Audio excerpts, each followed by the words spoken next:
सूबेदार बनाया गया था, फिर बढ़ाके की क्या किया गया था, कब बढ़ाया गया, वो कहां कहां का गवर्नर था। अच्छा, काबुल के अंदर उसने किसका विद्रोह दबाया, कितने कबीले हराए, और झंडे का रंग कैसा कर दिया। इससे पहले झंडा कैसा था, झाड़ साई कैसा झंडा था। अच्छा, बंगाल में ढाका के कौन से राजा को हराया, केदार से कौन सी मूर्ति लाया, कहां स्थापित करवाई, और वो अपने आमेर की कछुआओं की। उसके बाद में आपके आगे बिहार के अंदर वो गिद्धौर के कौन से राजा को हराता है, गया के, और आपके खुर्दा के, और पुरी के जगन्नाथ मंदिर के लिए किस किस को हराता है, नासिर खान और कतलू खान को। और उसकी मृत्यु कहां पर हो गई थी बाद में, एलिचपुर। कहां पे हुई थी, एलिचपुर। अच्छा, उसकी सांस्कृतिक उपलब्धियां पढ़ रहे थे आपने, तो उसने 2 नगर बसाए, 2 किले बनवाए, और आपके 4 मंदिर बनवाए। वेकटपुर में कौन सा, गया में कौन सा, महादेव मंदिर। फिर ये आपके इधर आ गया अपने वृंदावन में और अपने आमेर में। ये मंदिर उसकी एक रानी ने बनवाया था, अपनी मम्मी की, उस अपने बेटे की याद में मम्मी ने बनवाया था ना। तो किसने बनवाया, किसकी याद में, जगत, उसकी माता ने बनवाया। माता का नाम क्या था, और इसमें किसकी मूर्ति है, और वो कहां से लेके आए थे, मानसिक। और चित्तौड़ में इसकी पूजा कौन करती थी। पुंडरिक विठल की 4 किताबों के नाम बताओ, रागमाला और नर्तन निर्णय। अच्छा, उसकी राय मुरारीदास की मान प्रकाश, और जगन्नाथ की मान सिंह कीर्ति मुक्तावली। और इसकी 2 उपाधियां बताओ, देखें, मिर्जा राजा और फरजंद, इसकी 2 उपाधियां हुआ करती थी। उसके बाद में अपने पढ़ रहे थे आगे, मिर्जा राजा जय सिंह कौन कौन से मुगल बादशाहों के साथ काम करता है, जहांगीर साहब। इसका मतलब इसका शासनकाल सबसे लंबा। जहांगीर ने किसके खिलाफ भेजा, मलिक अंबर, जो कि कहां विद्रोह कर रहा था। शाहजहां ने इसको कौन सी उपाधि दी, और कौन से अभियान पे भेज दिया, कंधार अभियान पे भेज दिया।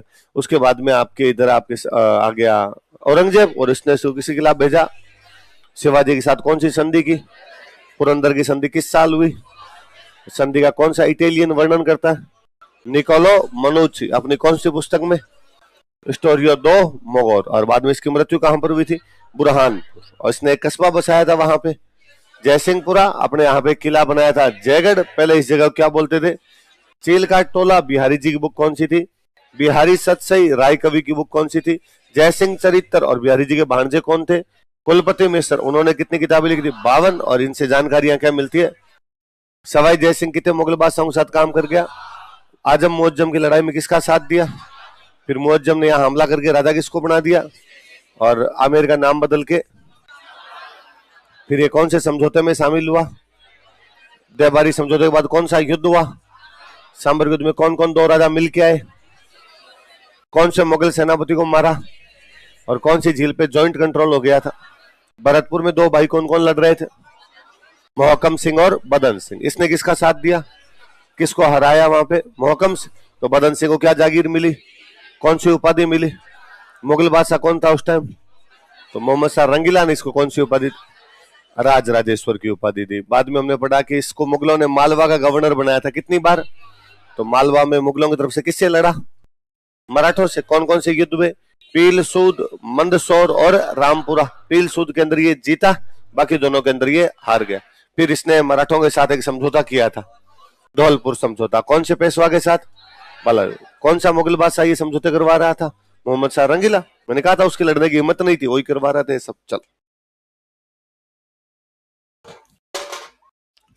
लिखो, सवाई जयसिंह की सांस्कृतिक उपलब्धियां, cultural achievements of Sawai Jai Singh. Sawai Jai Singh की सांस्कृतिक उपलब्धियां, cultural achievements of Sawai Jaisingh.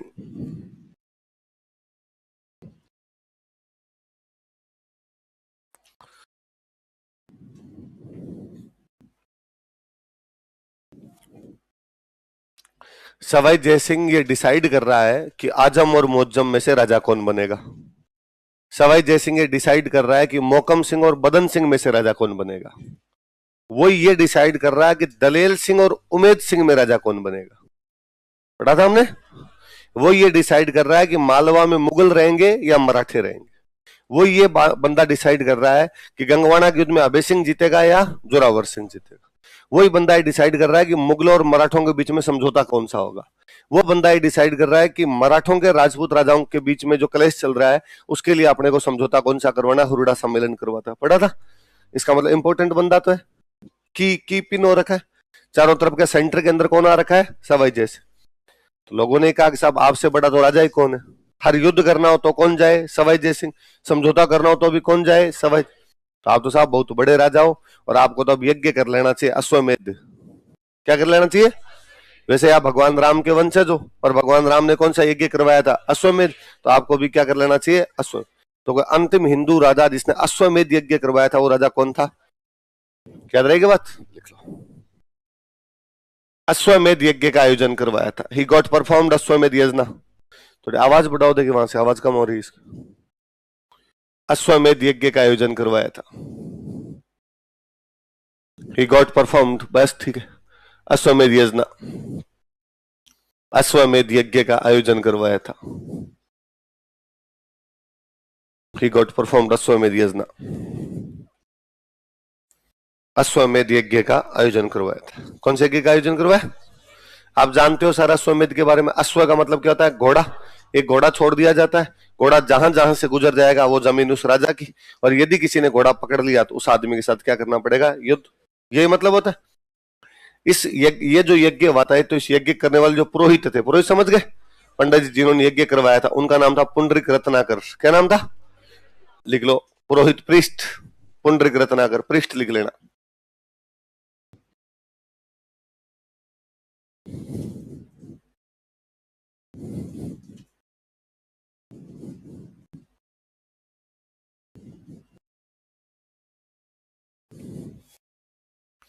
Pundarik Ratnakar.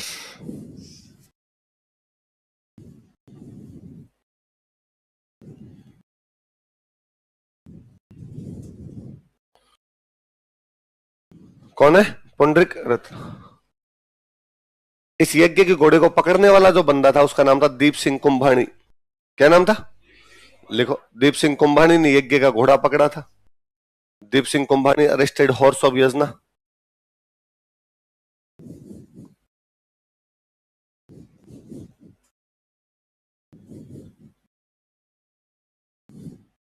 दीप सिंह कुंभाणी ने यज्ञ का घोड़ा पकड़ा था। Deep Singh Kumbhani arrested horse of yajna. यज्ञ का घोड़ा पकड़ा था।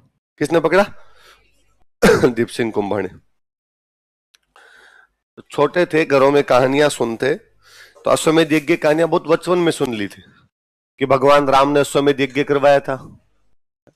राजा सगर, राजा सगर हुए थे भगवान राम की पीढ़ियों में बहुत पहले। राजा सगर ने एक अश्वमेध यज्ञ करवाया था। बड़ा युधिष्ठिर ने एक अश्वमेध यज्ञ करवाया था। ये बचपन की माइथोलॉजिकल कहानियां थी, पौराणिक कहानियां, जिनका हिस्ट्री के अंदर एविडेंस नहीं है पर अपनी माइथोलॉजी में है। जब हिस्ट्री पढ़ने लगे तो पहले इंडियन हिस्ट्री पढ़ी थी, बाद में मैंने राजस्थान पढ़ी थी। तो इंडियन हिस्ट्री में वापस पढ़ा कि एक राजा हुए अपने पुष्यमित्र सुंग। कौन राजा हुए? और पुष्यमित्र सुंग ने तो 2 बार अश्वमेध यज्ञ किया, और उन्होंने जब अश्वमेध यज्ञ किया तो उनके जो पुरोहित जी थे उनका नाम है पतंजलि। क्या नाम था? ऋषि पतंजलि, जिनके नाम से पेट अंदर बार किया जाता है। वो जो ऋषि पतंजलि थे वो अश्वमेध यज्ञ करवा रहे थे। कौन से राजा के? पुष्यमित्र सुंग। राजस्थान पढ़ना शुरू किया तो पढ़ा कि सवाई जयसिंह ने अश्वमेध यज्ञ किया था, और ये अंतिम हिंदू राजा था जिसने क्या किया था? अश्वमेध यज्ञ। मुझे लगता है यार राजस्थान के बारे में ठीक ठाक सी जानकारी थी मुझे। ठीक है, फैक्चुअल इतना नहीं पढ़ा हुआ था, फिर भी मैं कहानियां वानियां जानता था राजस्थान की खूब सारी। घरों में भी कहानियां सुनी थी। ये सवाई जयसिंह वाली कहानी अपने क्यों नहीं सुनाई गई कभी? ये कैसे नहीं पता कि अश्वमेध यज्ञ सवाई जयसिंह ने किया था? फिर दिमाग में दूसरी बात आती, अश्वमेध यज्ञ का मतलब होता घोड़ा छोड़ा जाएगा, घोड़ा जिन जिन रियासतों से निकलेगा वो रियासतें उस राजा की मान ली जाएगी। फिर मेरे दिमाग में अगला सवाल ये था कि सवाई जयसिंह का घोड़ा कहां कहां से निकला।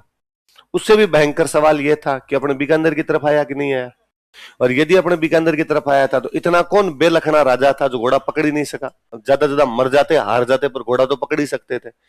मैंने घर पे पूछने कोशिश की कि अश्वमेध यज्ञ को सवाई जयसिंह ने करवाया था, तो वास्तव में जो अपने बुजुर्ग लोग हैं उनको जो कहानियां आती है वो बहुत पुराने वाले राजाओं की आती है, वो सवाई जयसिंह को जानते ही नहीं। मेरी सारी कहानियां दादाजी से सुनी हुई। मैंने उनको पूछा सवाई जयसिंह ने अश्वमेध यज्ञ करवाया था, तो उनका सवाल था सवाई जयसिंह कौन है? तो आगे तो सवाल ही नहीं कि अश्वमेध यज्ञ के बारे में जानेंगे कि नहीं जानेंगे। बोले बड़ा ही कॉम्प्लिकेटेड सा चीज है ये तो, कि यज्ञ भी हो गया, अपने किताबों में पढ़ रहे हैं, सब किताबों में बोल्ड कर करके लिखा हुआ है कि अंतिम हिंदू राजा का नाम बताया जिसने अश्वमेध यज्ञ करवाया था, पर सवालों के जवाब कहीं नहीं। एक दो सीनियर से पूछने की कोशिश की, उन्होंने कहा याद कर ले यार, तू तो दिमाग ज्यादा लगाता है, सीधा सीधा क्वेश्चन आएगा अश्वमेध यज्ञ किसने किया, सवाई जय सिंह ने। सवाई जय सिंह ने क्या किया, अश्वमेध यज्ञ, खत्म। किसने करवाया, पुंडरीक रत्नाकर ने। एक घोड़ा कौन पकड़ा, दीप सिंह कुमार। तो दीप सिंह कुंभाणी कौन है ये बता दो, ये भी नहीं पता। तो घोड़ा पकड़ने वाला बंदा है तो कोई तो रहा होगा, है कौन ये आदमी। फिर एक दिन ये राजस्थान लिटरेचर की एक पुरानी बुक पढ़ रहा था मैं कोई, उस बुक में एक कहानी थी, कहानी का नाम ही था अश्वमेध्रो स्वांग। अश्वमेध्रो स्वांग का मतलब होता नाटक। स्वांग का मतलब क्या होता है, यज्ञ नहीं हुआ था, नाटक ही हुआ था यज्ञ का। और उसके अंदर बाद में पूरी कहानी थी कि इन्होंने यज्ञ करवा तो लिया सवाई जय सिंह ने यहाँ पे, पर जैसे यज्ञ समाप्त हुआ घोड़ा छोड़ने की बारी, पहले यज्ञ होता बाद में घोड़ा छोड़ते। और यज्ञ जब करवाया तो भारत के बड़े बड़े ब्राह्मण बुलाए, सारे ब्राह्मण इकट्ठे किए थे यहाँ पे। ये जल महल है अपना आमेर में, जल महल इधर जाता है। इस जल महल को तो बनाया इसलिए गया था कि यहाँ पे ब्राह्मण रुकेंगे, वही ब्राह्मण आएंगे वो रोके कहाँ जाएंगे, तो आप जल महल में उनके रुकने की व्यवस्था कर लेंगे। तो कहा गया कि भाई यज्ञ तो कर दिया, यज्ञ में आया कि आप घोड़ा छोड़ो। घोड़ा छोड़ने की बारी है, तब किसी ने कान में आगे धीरे से समझाया सवाई जय सिंह को, छोड़ मत देना। क्यों, तो कहा तू देवारी समझौते में कह के आया था कि चंद्र कंवर के बेटे को आमेर का राजा बनाऊंगा, और अब सवाई जय सिंह मना कर रहा था कि नहीं बनाऊंगा। इसलिए मेवाड़ वाले राजी रहेंगे कि नाराज रहेंगे। और मेवाड़ में राजा बना हुआ था जगत सिंह सेकंड। राजा कौन था, और जगत सिंह सेकंड मालपुरा आके बैठ गया था। कहां के बैठ गया, मालपुरा तक। इधर जयपुर है, मालपुरा से आगे क्या शुरू होता था, मेवाड़। वो बाउंड्री पे आके बैठा था कि मालपुरा के पास जैसे घोड़ा आएगा मैं पकड़ लूंगा। अभय सिंह और सवाई जय सिंह आपस में नहीं बनती, अभय सिंह सांबर आगे बैठा था, क्योंकि सांबर तक जयपुर और सांबर के बाद में क्या शुरू हो जाता, मारवाड़। अभय सिंह सांबर आगे बैठा था, घोड़ा आने तो दो मैं बता दूंगा। तो कहा सवाई जय सिंह का मेवाड़ और मारवाड़ दोनों दांत किटकिटा रहे हैं कि घोड़ा आए और घोड़े को हम पकड़े। सवाई जय सिंह का पकड़ लेंगे तो मैं लड़ाई कर लूंगा, यार दिमाग खराब है, मार देंगे, लड़ाई कर ली। और दोनों एक हो गए तो पता नहीं चलेगा कि जयपुर नाम की रियासत थी या नहीं थी यहाँ पे। इसलिए ऐसी बातें नहीं करनी आपने, घोड़ा नहीं छोड़ना। तो यार घोड़ा तो छोड़ना पड़ेगा। अश्वमेध यज्ञ का मतलब ही होता है कि अश्व छोड़ा जाएगा, अश्व नहीं छोड़ा फिर किस बात का यज्ञ किया आपने। फिर एक कोई और सियाना आदमी मिला आप जैसा, उसने साइड में ले जाया कान में फिर एक बात की। सवाई जय सिंह का ये वाली ठीक है। इसलिए जयपुर के सारे गेट बंद किए गए। क्या किए जयपुर के सारे, अजमेरी गेट, घाट गेट, सांगानेरी गेट, न्यू पोल, चांद पोल, सूरज पोल, जोरावर सिंह गेट, किशन पोल, जितने ये गेट है ये सारे गेट बंद किए। गेट बंद करके घोड़ा छोड़ दिया। और घोड़ा छोड़ के अब घोड़े के साथ सेना जाएगी, भाई घोड़े को पकड़ लेगा सेना लड़ाई करेगी। घोड़े के पीछे सवाई जय सिंह खुद हाथी पे बैठे, पीछे लंबी चौड़ी एक सेना ली, बाकायदा घोषणा की, महाराज सवाई जय सिंह राज राजेश्वर श्री श्री 1008 रघुवंश तिलक का घोड़ा जा रहा है, जो कोई घोड़े को पकड़ने की कोशिश करेगा उसको नेस्तनाबूद कर दिया जाएगा। पर आपका ही राज्य, आपके राज्य में घोड़ा कौन पकड़े, अपने अपने घर की बात है तो अपने को सबको पता ही है क्या बात है, तो अपने आपस में लड़ाई क्यों करेंगे। अब भाई घोड़ा बेचारा अजमेरी गेट आया, गेट बंद तो घोड़ा घाट गेट मुड़ गया, आगे बंद तो सांगानेरी गेट की तरफ आ गया, आगे बंद तो चांदपोल की तरफ चला गया। अब जयपुर में घोड़ा घूमे और पीछे पीछे घोषणा और कराए, जो कोई घोड़े को पकड़ लेगा उसका हम ये कर देंगे, उसका वो कर देंगे। अरे घोड़ा यार तुम्हारे बाप का राज है, कौन पकड़ेगा यहाँ पे। ऐसे करते करते सवाई जय सिंह की सेना में एक फौजी था, और उस फौजी का नाम क्या था, कछवाहा था। सवाई जय सिंह कछवाहा, ये भी कौन थे, कछवा।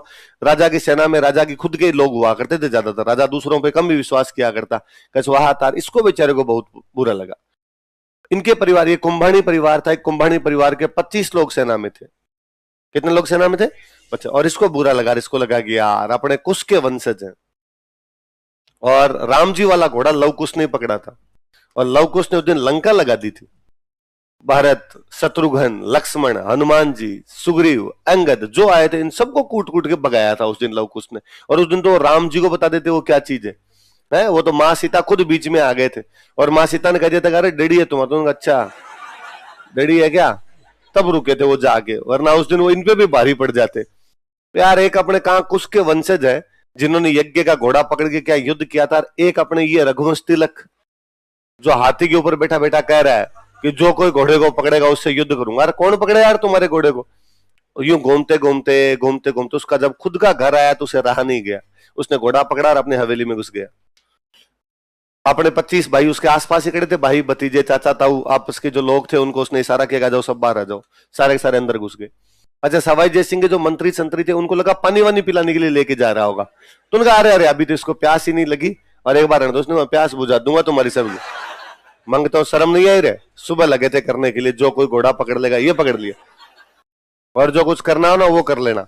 अब जाके खूब समझाया कि यार क्यों पंगे ले रहा है, राजा की पूरी फौज है, मर जाओगे तुम, 25 आदमी है, पर क्या निकलेगा इससे। उसने कहा मर जाएंगे तो मर जाएंगे, लेकिन यज्ञ की जो बेइज्जती की जा रही है, अश्वमेध की जो बेइज्जती की जा रही है, मेरे से आज सहन और कल सहन, क्या मिलेगा तुम्हें इससे। कभी 25 आदमी लड़ोगे, राजा 5 मिनट के अंदर मार के छोड़ देगा।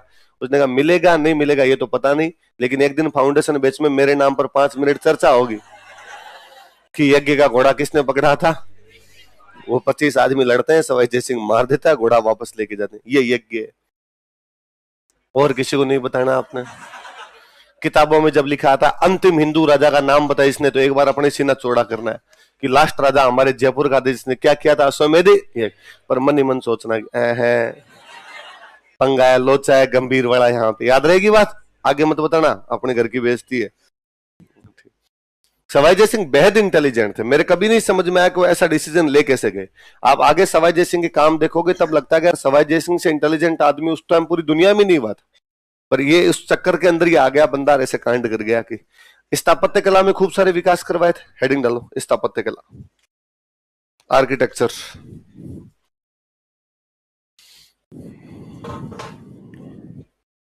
स्थापत्य कला, आर्किटेक्चर, वास्तु कला लिख लो, स्थापत्य कला लिख लो। और सबसे पहले तो आप इस बात के लिए थैंक यू बोल दीजिए कि जिस खूबसूरत शहर में आप बैठे हुए हैं, यह शहर सवाई जय सिंह का है। तो हेडिंग डाल लीजिए जयपुर।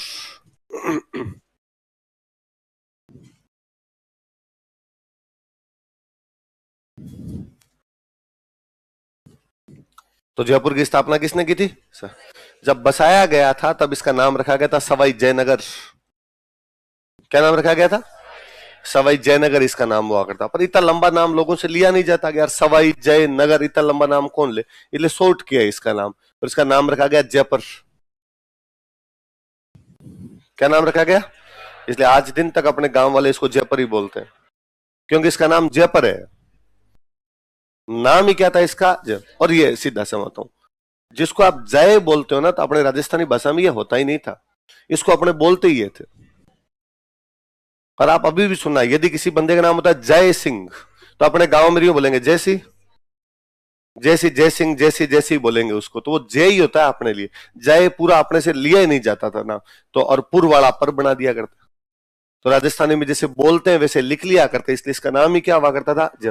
ये तो जब अंग्रेज आए ना, तो अंग्रेजों ने इस जयपुर को लिखना शुरू कर दिया जयपुर।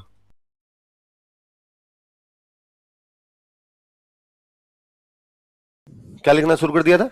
और उनका देखो आज भी सिंगापुर, बैरकपुर, जयपुर, तो वो इसको जयपुर लिखने लग गए, और जयपुर जयपुर जयपुर करते करते अपने इसको क्या लेके आ गए। तो ये जयपुर तो बहुत बाद का, अब 1900 के आसपास का नाम। 1900 से मतलब 100 साल पहले तक भी इसको कोई जयपुर नहीं बोला करता था, इसको सारे क्या बोला करते थे। इसलिए अपने गांव में तो जितने बुजुर्ग लोग बैठे उनसे किसी से जयपुर बोला ही नहीं जाता। वो सारे आज भी मतलब आपके दादाजी से जाकर कोई पूछ ले भाई आपका पोता या पोती कहां पढ़ते होगा, जयपुर है ना, तब अपने लगता है दादाजी चूंकि अनपढ़ है इसलिए इनको नाम लेना नहीं आता। इस बार सोचना कि भूंगल अपने हैं, दादाजी हाईली एजुकेटेड है, इसलिए वो जानते हैं कि वास्तव में इसका नाम क्या क्या नहीं है, वो जानते हैं कि इसका नाम क्या है। तो आज के बाद सब क्या बोलोगे? जयपुर नहीं है, ये क्या है? तो गलत बोलते रहते हो नाम इसका। हाँ, अब से कोई पूछे तो क्या बताओगे नाम उसको? जयपुर। इसकी स्थापना की गई थी 18 नवंबर 1727 को। साथ साथ में उतार लो थोड़ी थोड़ी चीजें। फाउंडेशन 18 नवंबर 1727। कब हुई है जयपुर की स्थापना बताओ देखे? 18 नवंबर 1727। अच्छा मुझे बताओ देखे, इसकी आपके बीकानेर की स्थापना कब हुई थी? 1488। जोधपुर की 1459। उदयपुर की 1559। उससे पहले आपकी सिरोही की 1425 और अजमेर की 1113 और जयपुर की 18 नवंबर 1770। इसके जो वास्तुकार समझ गए ना, आर्किटेक्ट जो इसको बसाने वाले थे, उनका नाम था विद्याधर भट्टाचार्य। क्या नाम था? एक बंगाली ब्राह्मण थे विद्याधर भट्टाचार्य, जिनके नाम पर अपने कॉलोनी का नाम है अब तो विद्याधर नगर, है ना। तो आज के बाद जब भी विद्याधर नगर जाओ तब सोचना कि इसका पूरा नाम होना चाहिए था विद्याधर भट्टाचार्य नगर। भट्टाचार्य खा गए अपने वाले, कार्य इतना लंबा कौन लेगा। वास्तुकार कौन थे? विद्याधर भट्टाचार्य। क्या नाम बताओ देखे, किसके वास्तुकार है? जयपुर। अच्छा, सवाई जयसिंह ज्योतिष में बहुत ज्यादा विश्वास करता था, एस्ट्रोलॉजी। अभी भी गांव के सारे लोग एस्ट्रोलॉजी में विश्वास रखते हैं, ग्रह नक्षत्रों का पता लगाएंगे, शादी ब्याह कुछ भी करना हो नक्षत्र पता लगाते हैं। सवाई जयसिंह एस्ट्रोलॉजी का खुद भी बहुत अच्छा जानकार था, तो उसने कहा एस्ट्रोलॉजी का कोई विद्वान उसको बुलाया जाए ताकि वो भी बताए कि जयपुर को कैसे क्या बचे, कौन सी दिशा में कौन सा गेट निकाला जाए, ये सब पता लगाए। तो एक पुर्तगाल का ज्योतिषी था। कहां का ज्योतिषी था? एक पुर्तगाली ज्योतिषी था, उसको बुलाया गया, तू बता हमें क्या क्या करे। और उस बंदे का नाम था जेवियर डी सिल्वा। क्या नाम था बंदे का? तो कोई पूछे कि भाई जयपुर की स्थापना में कौन से पुर्तगाली ज्योतिषी की मदद ली गई थी, तो कौन से पुर्तगाली ज्योतिषी की मदद ली गई? लिखो, पुर्तगाली ज्योतिषी जेवियर डी सिल्वा की मदद ली गई थी। Help of Portuguese astrologers, Xavier de Silva was taken. पुर्तगाली ज्योतिषी जेवियर डी सिल्वा की मदद ली गई थी। Help of Portuguese astrologer, Xavier de Silva was taken.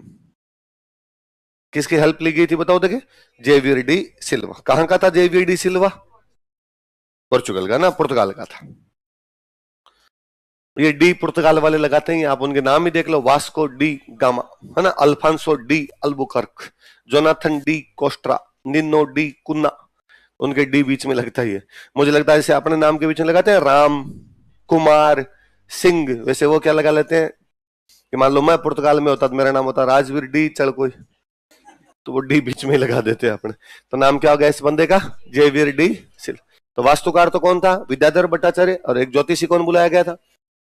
पूरा नया शहर बसा रहे थे। हुआ क्या था, पहले ये लोग रहते आमेर, पहले कहा रहते आमेर में जनसंख्या बढ़ गई, जनसंख्या बढ़ गई तो अब इतने लोग आएंगे नहीं, शहर छोटा पड़ गया, तो पूरा नया शहर बसाया। तो जहां अपना जयपुर बसा ना, अपने ये नहीं, अपने जयपुर में नहीं है, अपने जहां बैठे ये जयपुर नहीं है, ये तो जयपुर का फैलाव है, ये तो विस्तार है जयपुर का, एक्सटेंशन है जयपुर का। जयपुर बढ़ता बढ़ता यहां तक आ गए। ये तो गांवड़े थे, ये तो पहले सारे के सारे गांव हुआ करते जयपुर के आसपास के। आमेर के जस्ट नीचे वाला जो भाग है जो परकोटे के अंदर बंद है एकदम, है ना, यहाँ पे जंगल था, बहुत भयंकर वाला जंगल था। इस जंगल को काटा था और काट के यहाँ पे पूरा एक नया शहर बसाया। तो पूरी प्लानिंग के तहत बसाया कि भाई जब सब लोगों को इधर से इधर शिफ्ट करेंगे, कौन सा घर बनेगा, कौन सी दुकान बनेगी, पूरी प्लानिंग की। तो कहा यार प्लानिंग के साथ जब बनाना है तो पता लगाओ यार दुनिया में और कौन कौन से शहर अच्छे बने हुए। तो किसी ने बताया चीन में एक शहर है केंटन। चीन में कौन सा शहर है? और किसी ने कहा इराक में एक शहर है बगदाद। इराक में कौन सा है? तो इन दोनों के मैप मंगवाए, इन दोनों के मैप मंगवाए, इनके मैप मंगवा और उनके मैप मंगवा के देखो यार कैसे बसे। तो इनकी खूब सारी चीजें जयपुर के निर्माण में ग्रहण की गई। तो कोई पूछे जयपुर को कौन से शहरों की तर्ज पर या कौन से शहरों की तरह बसाया गया? कैंटन कहां पे, बगदाद कहां पे? जयपुर को कैंटन तथा बगदाद की तरह बसाया गया था। Jaipur was developed like Canton and Baghdad. Jaipur को कैंटन तथा बगदाद की तरह बसाया गया था। Jaipur was developed like Canton and Baghdad. Jaipur को कैंटन तथा बगदाद की तरह बसाया गया था। Jaipur was developed like Canton and Baghdad. Canton कहां पड़ता है? चाइना। बगदाद कहां पड़ता है? इराक। जयपुर को कैंटन तथा बगदाद की तरह बसाया गया था। अब एक ज्योतिषी बुला लिया, एक मैप मंगवा लिया, अब क्या करें? तो अपना मैप बना हुआ तो एकदम स्क्वायर काटा पूरा, एक स्क्वायर लिया और स्क्वायर के 9 पार्ट्स कर दिए। कितने भाग कर दिए? यह भी एस्ट्रोलॉजी है कि सूर्य के ग्रह कितने हैं कि 9, इसलिए इसको कितने भागों में बांट लिया जाए? 9। फिर एक एक चीज को डिसाइड किया कि भाई बीच वाला जो स्क्वायर होगा इसके अंदर क्या राजधानी का मैं खुद रहूंगा भाई, बीच में सबसे सेंटर के अंदर मेरे को रखोगे, ठीक है साहब, ताकि पूरे शहर पे कंट्रोल हो सके मेरा। राजधानी का जहां मैं रहूंगा उसके ठीक सामने मंदिर बनाओ, मेरा जो कमरा हो मेरे कमरे के ठीक सामने भगवान जी होने चाहिए, तो सामने मंदिर बनाया गोविंद देव जी। कौन सा मंदिर बनाया? फिर राजधानी का सर्किल बनाओ, इधर कोई छोटी चौपड़, यहाँ बड़ी चौपड़, मार्केट बनाओ, यहाँ कोई मानक चौक, यहाँ पे कोई आपका जोहरी बाजार, यहाँ पे गणगौरी बाजार, यहाँ पे आपका कोई तीज बाजार, सब अलग अलग इस प्रकार से डिसाइड किए गए। मतलब जयपुर भारत का पहला शहर है जो प्लानिंग के तहत बसाया गया। जयपुर भारत का पहला शहर है जो किसके तहत बसाया गया? कि भाई पहले प्लानिंग की कहां पे मार्केट है कहां पे घर है, वरना आप और कोई शहर देखिए बीच में मार्केट बीच में घर, जयपुर में नहीं है। जयपुर में जहां मार्केट है वहां पे मार्केट है, जहां पे घर है वहां पे घर है। जो कि पुराना शहर है, 300 साल पुराना है, 1727 का शहर है, लेकिन उसके बावजूद पूरा प्लानिंग के तहत बसाया गया था। तो प्लानिंग में कितने वर्ग बनाए गए थे? 9 वर्ग। तो कोई पूछेगा जयपुर को किस सिद्धांत पर बसाया गया था, किस सिद्धांत पर बसाया गया? अभी अब जो 9 वर्ग पे होगा ना, इसकी एक चीज होगी कि सारी जो सड़कें हैं वो एक दूसरे से मिलेगी, है ना? देख लो, सारी एकदम समकोण पे आगे काटेगी, 90 डिग्री के एंगल पे आके सारी सड़कें काटेगी। कोई भी सड़क बंद नहीं होगी, सारी की सारी सड़क है वो बाहर की तरफ निकल जाएगी, एक भी बंद। ये शतरंज, चेस बोर्ड होता, चेस बोर्ड, ये चेस बोर्ड पैटर्न है कि चेस बोर्ड पैटर्न की तरह बसाए गए थे। कि या तो इस पैटर्न के शहर बहुत पहले बने थे सिंधु घाटी सभ्यता में, कब बने थे? पर वो तो खत्म हो गया, इंडस वैली सिविलाइजेशन तो खत्म हो गई।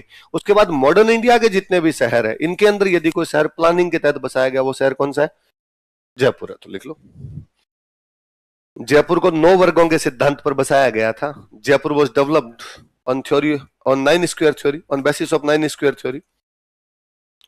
जयपुर को 9 वर्गों के सिद्धांत पर बसाया गया था। Jaipur was developed on basis of 9 square theory. Jaipur को 9 वर्गों के सिद्धांत पर बसाया गया था। Jaipur was developed on basis of 9 square theory.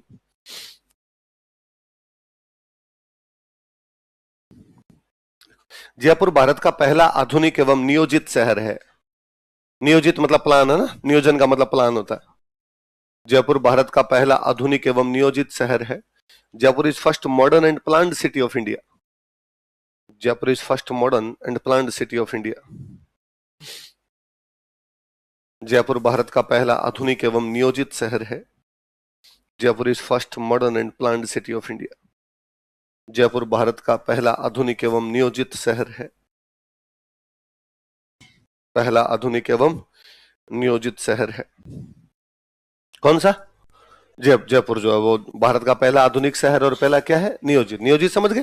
Planning, planning के तहत जिस शहर को बसाएगा। जयपुर में सबसे पहले जो महल बनाया गया था यहाँ पे, उस महल का नाम था बादल महल। क्या नाम था?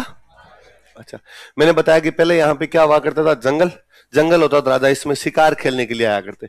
इसलिए पहले इस बीच वाली जगह में यहाँ पर एक तालाब बना हुआ था। क्या बना हुआ था? और उस तालाब का नाम था शिकार होदी। क्या नाम था उसका? होदी। होदी का मतलब तालाब ही होता है ना, पानी की जो जगह होती है उसको अपने क्या बोलते हैं? होदी। तो एक शिकार होदी हुआ करती। इसका मतलब था कि जंगल के जानवर यहाँ पर क्या आएंगे? पानी पीने के लिए। तो राजा ने अपने शिकार करने के लिए यहाँ पर एक मंच बना लिया, यहाँ पर एक यूं प्लेटफॉर्म सा बना लिया ऊंचा सा। राजा उस प्लेटफॉर्म पे आगे बैठ जाता, जंगल का कोई जानवर जब इसके अंदर पानी पीने के लिए आएगा, राजा उसको मार लिया करता, है ना? वैसा यूं शिकार करने के लिए जगह बनाई गई थी। भाई ये वो जगह है जहां से बैठकर शिकार किए जा सकते हैं, क्योंकि यहाँ पे जानवर मिल जाएंगे, वरना जंगल में ढूंढने पड़ेंगे आपको। यहाँ जानवर होगा, यहाँ पर बैठ के मारा जा सकता है। तो शिकार होदी वाली जगह पे बाद में महल बनाया गया था। उस महल का नाम क्या था? तो जयपुर की पहली बिल्डिंग कौन सी है? ये कौन सी जगह पे बनाई गई थी? याद रहेगी दोनों बात। देखो, बादल महल जयपुर की पहली इमारत थी। Badal Mahal was first building of Jaipur. Badal Mahal Jaipur की पहली इमारत थी। Badal Mahal was first building of Jaipur.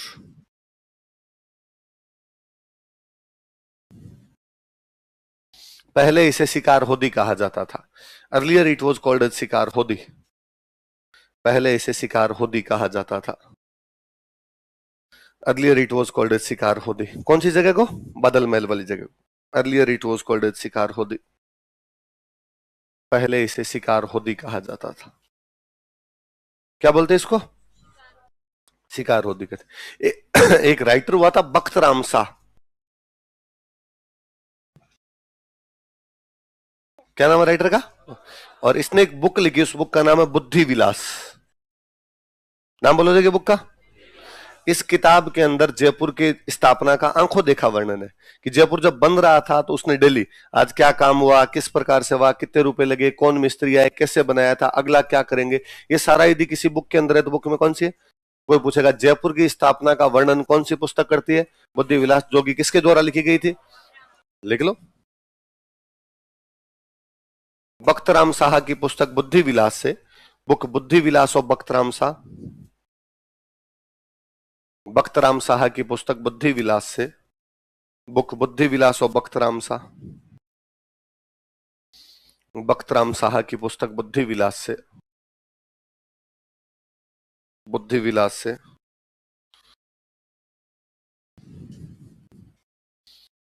Jaipur की स्थापना की जानकारी मिलती है। Provides information about foundation of Jaipur. Jaipur की स्थापना की जानकारी मिलती है। Provides information about foundation of Jaipur. Jaipur की स्थापना की जानकारी मिलती है। Provides information about foundation of Jaipur. किसकी जानकारी मिलती है? जयपुर की स्थापना। कौन सी बुक से? बुद्धि विलास। किसने लिखी थी? अच्छा, हमने पढ़ा था कि इनकी पहली राजधानी कौन सी हुआ करती थी? दौसा। दूसरी राजधानी कहां लेके आए थे बाद? रामगढ़। तीसरी राजधानी कहां पे आ गई थी? आमेर। जयपुर उनकी कौन सी राजधानी है? चौथी। लिख लो। जयपुर कछवाहों की चौथी राजधानी थी। Jaipur was fourth capital of Kachhwahas. Jaipur कछवाहों की चौथी राजधानी थी। Jaipur was fourth capital of कछवाहाज।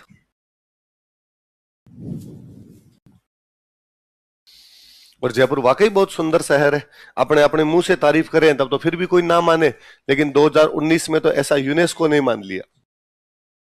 किसने मान लिया? और यूनेस्को एक लिस्ट जारी करती है, इसका नाम है वर्ल्ड हेरिटेज लिस्ट। क्या नाम है?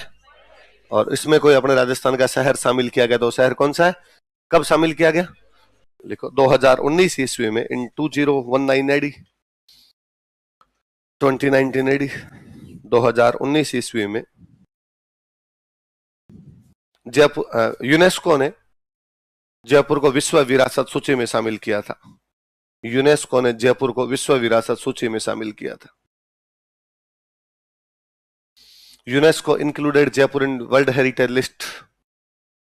यूनेस्को ने जयपुर को विश्व विरासत सूची में शामिल किया था। UNESCO included Jaipur in world heritage list. UNESCO ने जयपुर को विश्व विरासत सूची में शामिल किया था। UNESCO included Jaipur in world heritage list. Jaipur किसमें शामिल किया था? विश्व विरासत सूची। तो याद रह जाएगी जयपुर की सारी बातें। तो जयपुर की स्थापना कब हुई? वापस बोलो देखिए एक बार। 18 नवंबर 1727। वास्तुकार कौन थे? विद्याधर भट्टाचार्य। पुर्तगाल से ज्योतिषी कौन सा बुलाया था? जयवीर डी सिल्वा। कौन कौन से दो शहरों के मैप मंगाए? कैंटन और बगदाद। कितने वर्गों के सिद्धांत पर बसाया? 9 वर्गों के सिद्धांत। पहली बिल्डिंग कौन सी बनाई गई? बादल महल, जिसको पहले क्या बोलते थे? शिकारो। ये भारत का पहला आधुनिक एवं नियोजित शहर है। कछवाहों की चौथी राजधानी थी और यूनेस्को की वर्ल्ड हेरिटेज लिस्ट के अंदर सब यही तो बात हुई। अच्छा, अब जब जयपुर बसाया गया था तो जयपुर प्लेन में देखो, एकदम जमीन पे पड़ा, जो कि पहले अक्सर शहर पहाड़ों के बीच में वैसे बसाए जाते कि आक्रमण होंगे, आक्रमणकारी सीधे शहर के अंदर ना घुस जाए। तो मैंने बताया था कि उदयपुर बसाने के पीछे तो लॉजिक ही ये था कि यार उदयपुर के चारों तरफ पहाड़ है, बीचों बीच एक शहर बचा लिया जाए। मंडोर से मेहरानगढ़ की तरफ ये लोग आए थे, तब भी लॉजिक ये था कि यार पहाड़ों के बीच में बसाए। लेकिन जयपुर एकदम प्लेन में बसाया, जबकि इस टाइम मराठों का अटैक हो रहे हैं कि 1727 से आसपास का टाइम है। सवाई जय सिंह किसे भिड़ रहा था? मराठों से। तो किसी ने सवाई जय सिंह कहा मराठे कभी शहर में घुस के लूटपाट करेंगे, इसलिए तुम गलत बसा रहे हो सर। उसने कहा ऐसे कैसे घुस जाएंगे यार, तो क्या करोगे तुम मराठों से बचने के लिए? तो कहा मराठों से बचने के लिए अपने एक किला बनाएंगे, और मराठों का यदि अटैक हुआ तो उस किले पर ही रोक लेंगे उन लोगों को। वो किला बनाया गया सुदर्शनगढ़। क्या बनाया गया? जयपुर के जो राजा थे भगवान कृष्ण के बहुत बड़े भक्त थे। भगवान कृष्ण के सुदर्शन चक्र के नाम पर उस किले का नाम क्या रखा गया? सुदर्शन। कि जिस प्रकार भगवान कृष्ण ने सुदर्शन चक्र से दुश्मनों को समाप्त किया, हम सुदर्शनगढ़ के माध्यम से हमारे दुश्मनों को क्या कर देंगे? समाप्त। लेकिन जब वो किला बन गया तो पता चला कि इस किले वाली जगह जहां पर हमने बनाया, यहां पर एक फौजी शहीद हुआ था पहले, और उस शहीद का नाम था नार सिंह। क्या नाम था? इसलिए बाद में किले का नाम चेंज करके किया गया नाहरगढ़। क्या किया गया? तो जिसको आजकल आप नाहरगढ़ बोलते हो, इसका पहले नाम क्या हुआ करता? सुदर्शनगढ़। ये किसके लिए? सुरक्षा के लिए बनाया गया था। जयपुर की सुरक्षा के लिए। किसके खिलाफ? मराठों। इसलिए नाम पड़ गया था जयपुर का पहरेदार। जयपुर का, कि जयपुर का मराठों के खिलाफ पहरा कौन सा किला लगाएगा? नाहरगढ़। की वॉचमैन है जयपुर का। आई बात समझे? लिखो नाहरगढ़, 2 नंबर लगा के लिखो नाहरगढ़।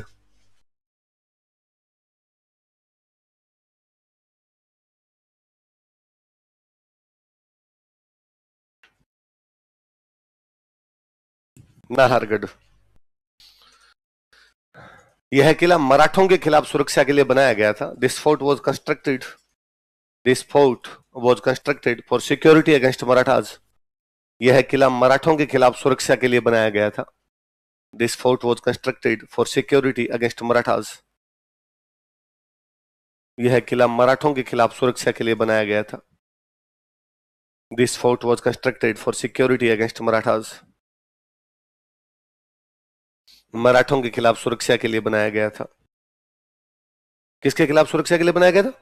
मराठों के खिलाफ सुरक्षा के लिए बनाया गया था। इसे जयपुर का पहरेदार कहा जाता है। It is called as watchman of Jaipur. इसे जयपुर का पहरेदार कहा जाता है। It is called as watchman of Jaipur. इसे जयपुर का पहरेदार कहा जाता है। It is called as watchman of Jaipur. क्या कहा जाता है? जयपुर का पहरेदार कहा जाता है। और एक और नाम क्या रखा गया था इसका? या लिख लो, पहले इस किले का नाम क्या रखा गया था? सुदर्शनगढ़। लिख लो, पहले इस किले का नाम सुदर्शनगढ़ रखा गया था। Earlier this fort was named as Sudarshangarh. पहले इस किले का नाम सुदर्शनगढ़ रखा गया था। Earlier this fort was named as Sudarshangarh. पहले इस किले का नाम सुदर्शनगढ़ रखा गया था। फिर राजा ने कहा भाई मेरे रहने के लिए एक महल बनाओ एकदम। तो राजा के लिए जो महल बनाया गया उसका नाम था चंद्र महल। क्या नाम था?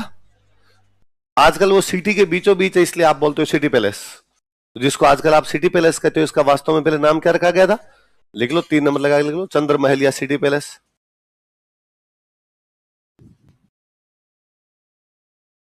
चंद्र महल।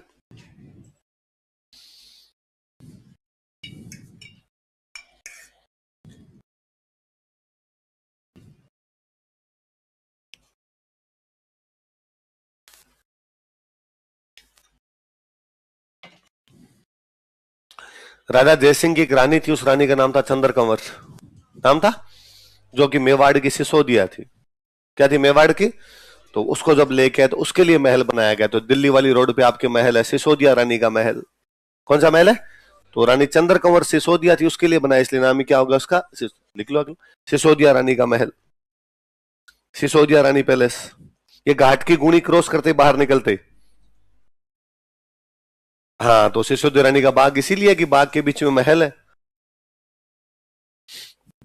सिसोदिया रानी का महल, सिसोदिया रानी पैलेस।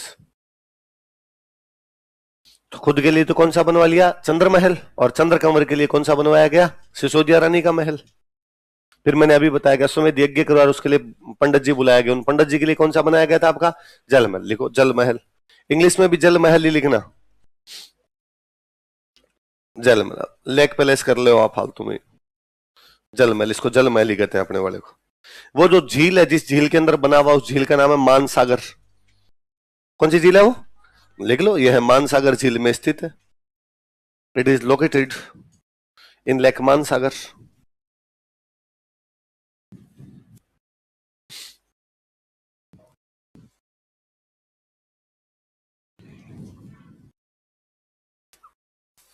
यहां पर अश्वमेध यज्ञ के ब्राह्मणों को रुकवाया गया था, क्या गया था? यहां पर अश्वमेध यज्ञ के ब्राह्मणों को ठहराया गया था। अरेंजमेंट्स फॉर priest of अश्वमेध यज्ञ या Brahmins of Ashwamedha yagya were made here. Arrangements for Brahmans of Ashwamedha yagya were made here. यहां पर अश्वमेध यज्ञ के ब्राह्मणों को ठहराया गया था। अरेंजमेंट्स ऑफ priest of अश्वमेध यज्ञ या Brahmins of Ashwamedha yagya were made here. यहां पर अश्वमेध यज्ञ के ब्राह्मणों को ठहराया गया था। राजा ने कहा भगवान जी का मंदिर होना चाहिए। भगवान जी का जो मंदिर बनाया गया वो है गोविंद देव जी। कौन सा है? लिख लो, गोविंद देव जी मंदिर,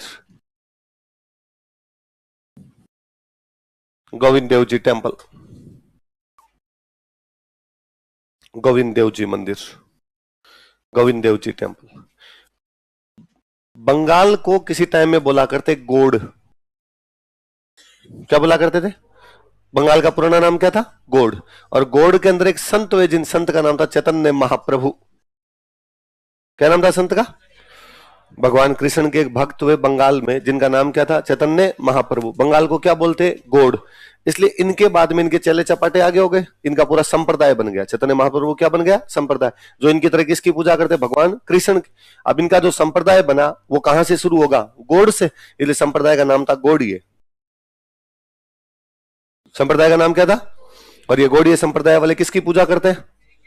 भगवान श्री कृष्ण की। ये अपने वाला मंदिर इसी संप्रदाय का है। तो ये कोई नहीं पूछे गोविंद देव जी का मंदिर कहां पे है, कोई ये पूछेगा जयपुर का गोविंद देव जी मंदिर कौन से संप्रदाय का है। तो कौन से संप्रदाय का? इस संप्रदाय का नाम गोड़िए संप्रदाय, क्योंकि गोड़ से शुरू हुआ था। कौन से संत ने किया था? ये आप इंडियन हिस्ट्री में और पढ़ लोगे, अपने काम की बात है वो लिख लो। यह मंदिर गौड़ीय संप्रदाय से संबंधित है। This temple belongs to Gaudiya sect. यह मंदिर गौड़ीय संप्रदाय से संबंधित है। This temple belongs to Gaudiya sect. यह मंदिर गौड़ीय संप्रदाय से संबंधित है। This temple belongs to Gaudiya sect. Gaudiya संप्रदाय से संबंधित है। This temple belongs to Gaudiya sect. मैंने बताया था कि मेवाड़ के राजा खुद को क्या मानते थे? एकलिंग जी का दीवान। जयपुर वाले राजा खुद को मानते गोविंद देव जी का दीवान। लिखो, जयपुर के राजा खुद को गोविंद देव जी का दीवान मानते थे। Kings of Jaipur consider themselves as diwan of Govind Dev ji. Jaipur के राजा खुद को गोविंद देव जी का दीवान मानते थे। Kings of Jaipur consider themselves as diwan of Govind Dev ji. Jaipur के राजा खुद को गोविंद देव जी का दीवान मानते थे। Kings of Jaipur consider themselves as diwan of Govind Dev ji. Jaipur के राजा खुद को गोविंद देव जी का दीवान मानते थे। क्या साहब, पहले आमेर में जब रहा करते थे तो आमेर में नदियां, आमेर में तो पहाड़ है, पहाड़ों के अंदर तो पानी आ ही जाएगा, बरसात का पानी रिस्टोर कर लिया करते वहां पर ये। लेकिन जब जयपुर में एकदम प्लेन एरिया के अंदर आए तो यहाँ पे पानी कहाँ से लेके आओगे? तो एक नहर लेके आएंगे। तो जयपुर के पास में गांव पड़ता है हरमाड़ा, यहाँ से कनाल लेके आए थे ताकि जयपुर के अंदर ड्रिंकिंग वाटर की सप्लाई दी जा सके। तो कौन सी नहर से वो वाटर आया करता था? हरमाड़ा। लिख लो, हरमाड़ा कैनाल।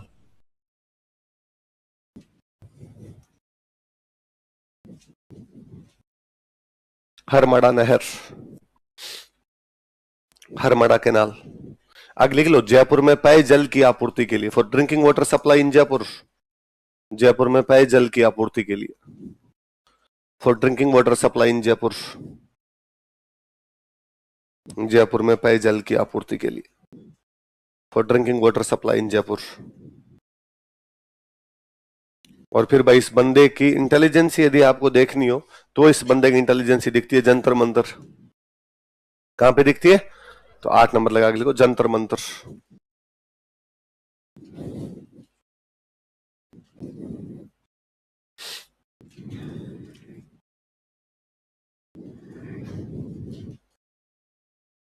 और एक नहीं 5, कितने जंतर मंतर बनवाए? लिखो, 1 2 3 4, इसी में नीचे लगा के लिखना। 1 नंबर लगा के लिखो दिल्ली। 1 नंबर लगा के लिखो दिल्ली। पहला जो जंतर मंतर बनाया गया था कहां बनाया गया था? दिल्ली। लिख लो, सबसे पहला, वेरी फर्स्ट। कोई पूछेगा सवाई जय सिंह ने सबसे पहला जंतर मंतर कहां पे बनवाया था? कहां बनवाया था? दिल्ली। सबसे बड़े वाला जो जंतर मंतर है वो जयपुर वाला अपनी राजधानी में बनाएगा। लिख लो जयपुर। 2 नंबर लिखो जयपुर और आगे लिख दो बिगेस्ट, सबसे बड़ा। जयपुर वाला सबसे बड़ा। 3 नंबर बाद दुर्गादास जी की छतरी कहां पर है? उज्जैन। कहां पे? तीसरा लिखो उज्जैन।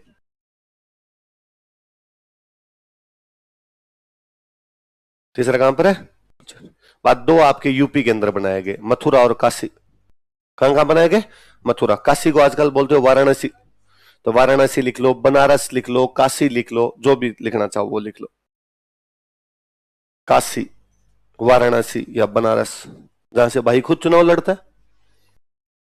भाई खुद उधर से चुनाव लड़ता है, तो वही जो आपके काशी है, वाराणसी या क्या कह दो बनारस। तो 5 कौन कौन से हो गए? सबसे पहला कौन सा? दिल्ली। सबसे बड़ा कौन सा? जयपुर। और आपके एमपी में कौन सा हो गया? उज्जैन। और यूपी में 2 कौन कौन से हो गए? मथुरा और काशी। तो याद रह जाएंगे 5। इनमें जयपुर वाला सबसे अच्छा है, ऑब्वियसली बात, अपनी राजधानी में बनाएगा वो सबसे अच्छा होगा।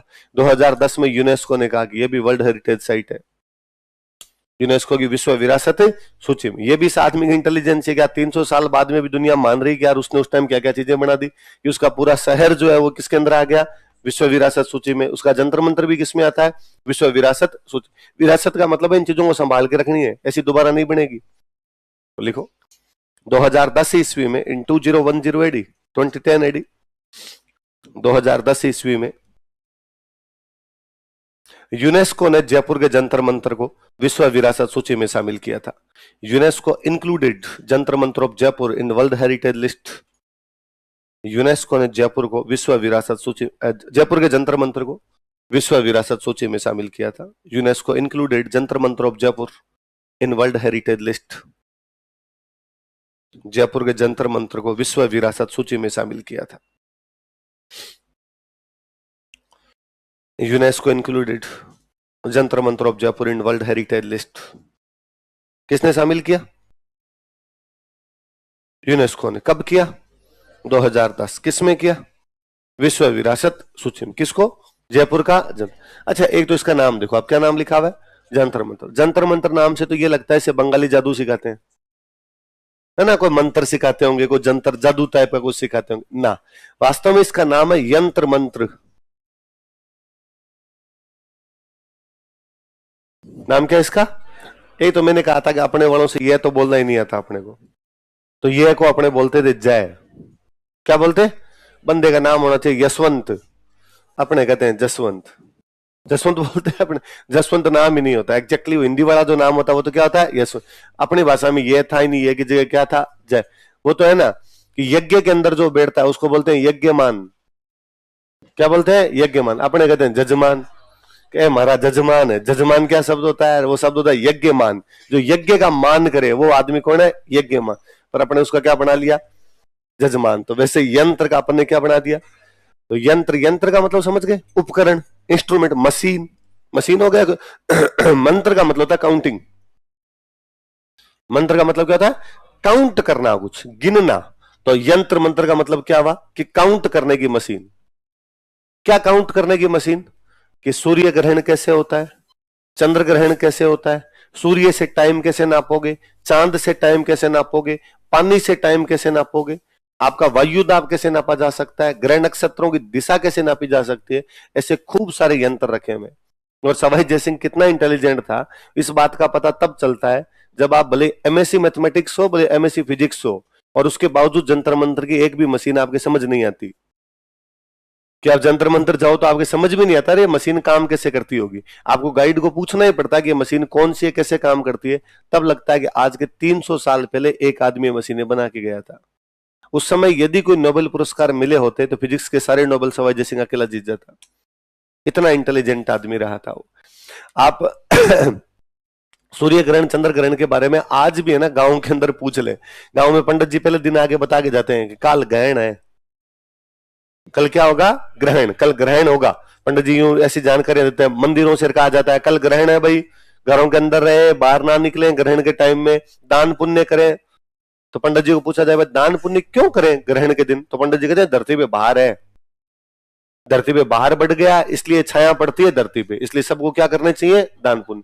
तो कोई पंडित जी से अगला सवाल पूछ ले कि पंडित जी दान पुण्य किसको दें कि बाहर उतरे? पंडित जी ने कहा मैं हूं ना, मेरे से अच्छा तो कौन होगा जिसको आप दान पुण्य दोगे। और भले हम इस बात पे कितने भी हंसे, लेकिन इस वैज्ञानिक प्रगति के दौर में, इस साइंटिफिक एरा में, इस 21वीं शताब्दी में भी आपकी और मेरी मम्मियां सब सूर्य ग्रहण चंद्र ग्रहण पे दान बांटती है। और हम ऐसा मानते हैं कि धरती पे बाहर बढ़ गया और बाहर क्या हो जाएगा? कम। जबकि आज के 300 साल पहले एक आदमी बता रहा था कि भाई साहब बाहर नहीं बढ़ा, ये सूर्य चंद्रमा और पृथ्वी एक सीध में आ जाते हैं, इसलिए छाया पड़ने लग जाती है और कुछ ही नहीं होती है। तो इंटेलिजेंट बंदा तो था। आज आप गूगल पे जाके चेक करेंगे कि जयपुर वाले जंतर मंत्र में कौन कौन सी मशीनें रखी हुई है।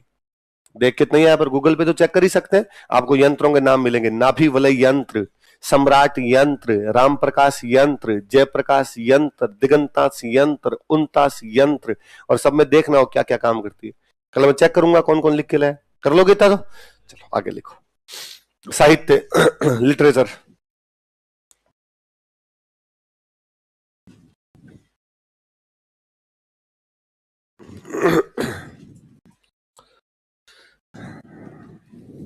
अच्छा, अभी जो अपने बात कर रहे हैं कि भाई इसमें ये रखा हुआ, आपके मशीनें रखी हुई है, ये सारी ज्यादातर चीजें किसे संबंधित होगी? ज्योतिष। भाई ये अपने ज्योतिष में आता है सूर्य ग्रहण चंद्र ग्रहण, जिसको आजकल आप फिजिक्स एंड साइंस बोलने लग जाते हो। उस टाइम अपने इसी को क्या कर लिया करते थे? ज्योतिष। वो ज्योतिष के अनुसार इसको कर लिया करते। तो सवाई जयसिंह ने खुद ने एक किताब लिखी, उस किताब का नाम है जयसिंह कारिका। क्या नाम बुक का? जयसिंह कारिका। और ये ज्योतिष की किताब है, ज्योतिष ग्रंथ। कौन से सब्जेक्ट का ग्रंथ है? तो कोई पूछे भाई जयसिंह कारिका किसने लिखी थी? तो किसने लिखी? सवाई जयसिंह ने। और उसका नाम वो किस सब्जेक्ट का ग्रंथ है? लिख लो। जयसिंह कारिका नामक ज्योतिष ग्रंथ लिखा था। He wrote an astrology literature, astrology text लिखो, एस्ट्रोलॉजी टेक्स्ट नेम्ड जयसिंह कारिका।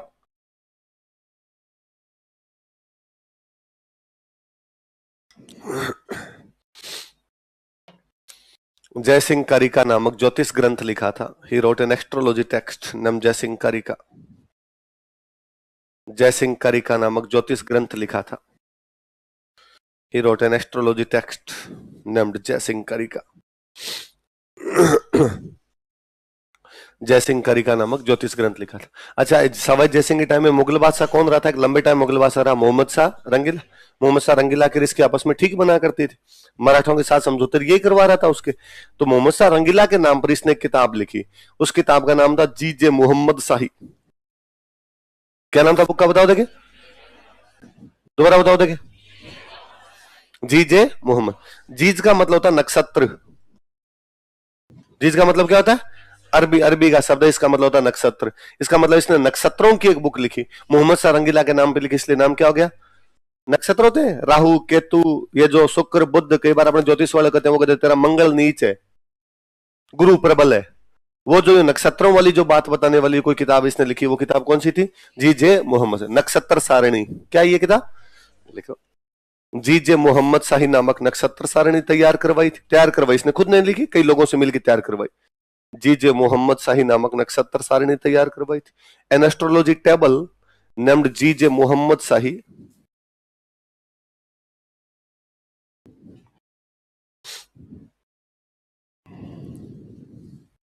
Was prepared. वो प्रिपेयर करवाई थी इसने, या प्रिपेयर की, इसके निर्देशन में प्रिपेयर की गई, ये लिख लो, was prepared. Zij Muhammad Shahi नामक नक्षत्र सारिणी तैयार करवाई थी। An astrology table named Zij Muhammad Shahi was prepared. तो एक नक्षत्र सारिणी तैयार करवाई, उसका नाम क्या था? जी जे मोहम्मद शाही। खुद ने एक किताब लिख दी ज्योतिष की, उसका नाम क्या था? जयसिंह कारिका। लिखो, दरबारी विद्वान।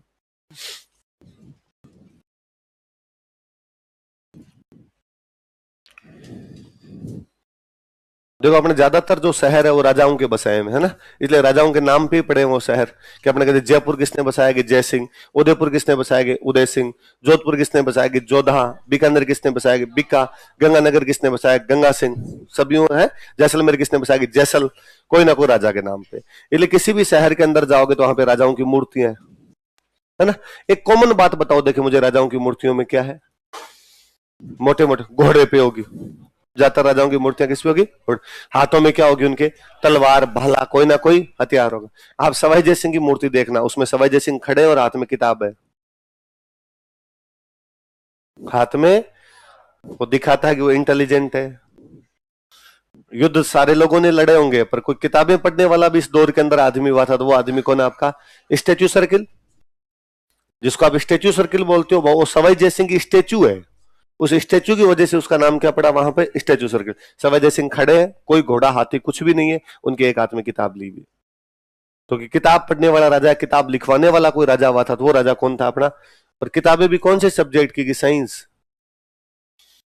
भाई बाकी राजाओं ने किताबें अपनी हिस्ट्री की लिखवा ली, लेकिन कोई बंदा साइंस पे किताबें लिखवा रहा था, तो वो बंदा कौन था? सवाई जय सिंह। दरबारी विद्वान लिखो। अभी मैंने बताया अश्वमेध यज्ञ करने वाले पंडित जी कौन थे? पुंडरीक रत्नाकर। लिखो, कौन से राजा के दरबार में? जय सिंह। इसलिए किताब का नाम लिखा जय सिंह कल्पद्रुम।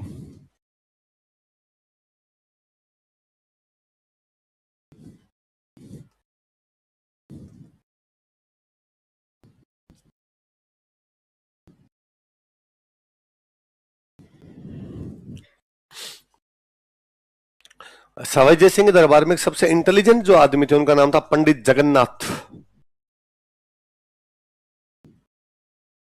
पंडित जगन्नाथ ने मैथमेटिक्स की बड़ी शानदार शानदार किताबें लिखी थी। बुक का नाम है सिद्धांत सम्राट, सिद्धांत कौस्तुभ।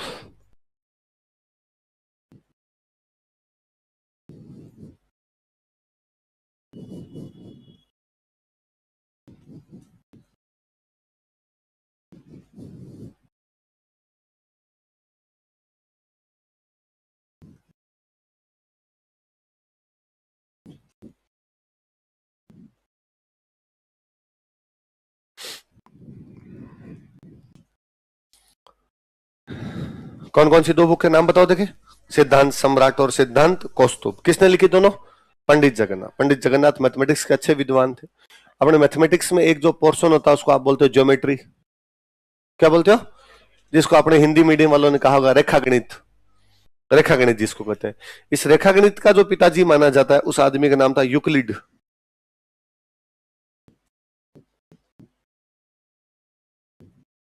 क्या नाम था? यूक्लिड को फादर ऑफ ज्योमेट्री कहा जाता है कि ज्योमेट्री का पिता यदि कोई बंदा है तो वो बंदा कौन है?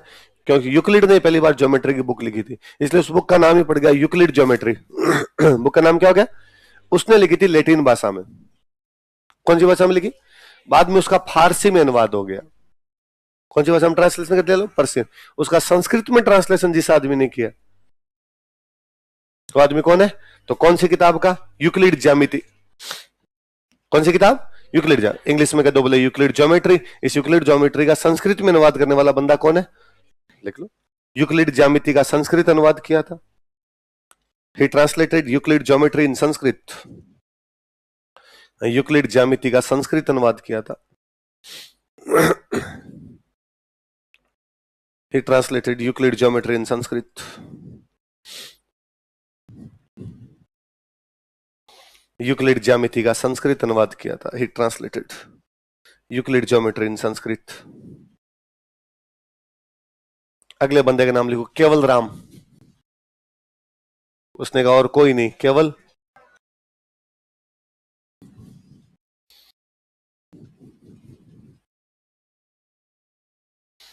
अच्छा, छोटी क्लासों के अंदर एक बुक और पढ़ी हो, एक वो ध्यान दिया होगा आपने, 9th-10th क्लास में वो निकालते लोग 9 का मान, लोग 10 का मान, ऐसे लोग टेबल नहीं थे? लोग 10, लोग 4, लोग 5 यूं निकालते। तो लोग टेबल वाली बुक जो थी उसका नाम था लोगोरिथम। बुक का नाम ही क्या था? फ्रेंच बुक थी वास्तव में। थी कौन सी बुक थी? फ्रेंच। फ्रेंच का बाद में ट्रांसलेशन हो गया था फारसी में। फारसी से कोई संस्कृत में ट्रांसलेशन कर रहा था, तो वो अपना बंदा कौन था? क्या नाम था? लिख लो। लोगोरिथम का संस्कृत अनुवाद किया था। ही ट्रांसलेटेड लोगोरिथम इन संस्कृत। लोगोरिथम का संस्कृत अनुवाद किया था। ही ट्रांसलेटेड लोगोरिथम इन संस्कृत।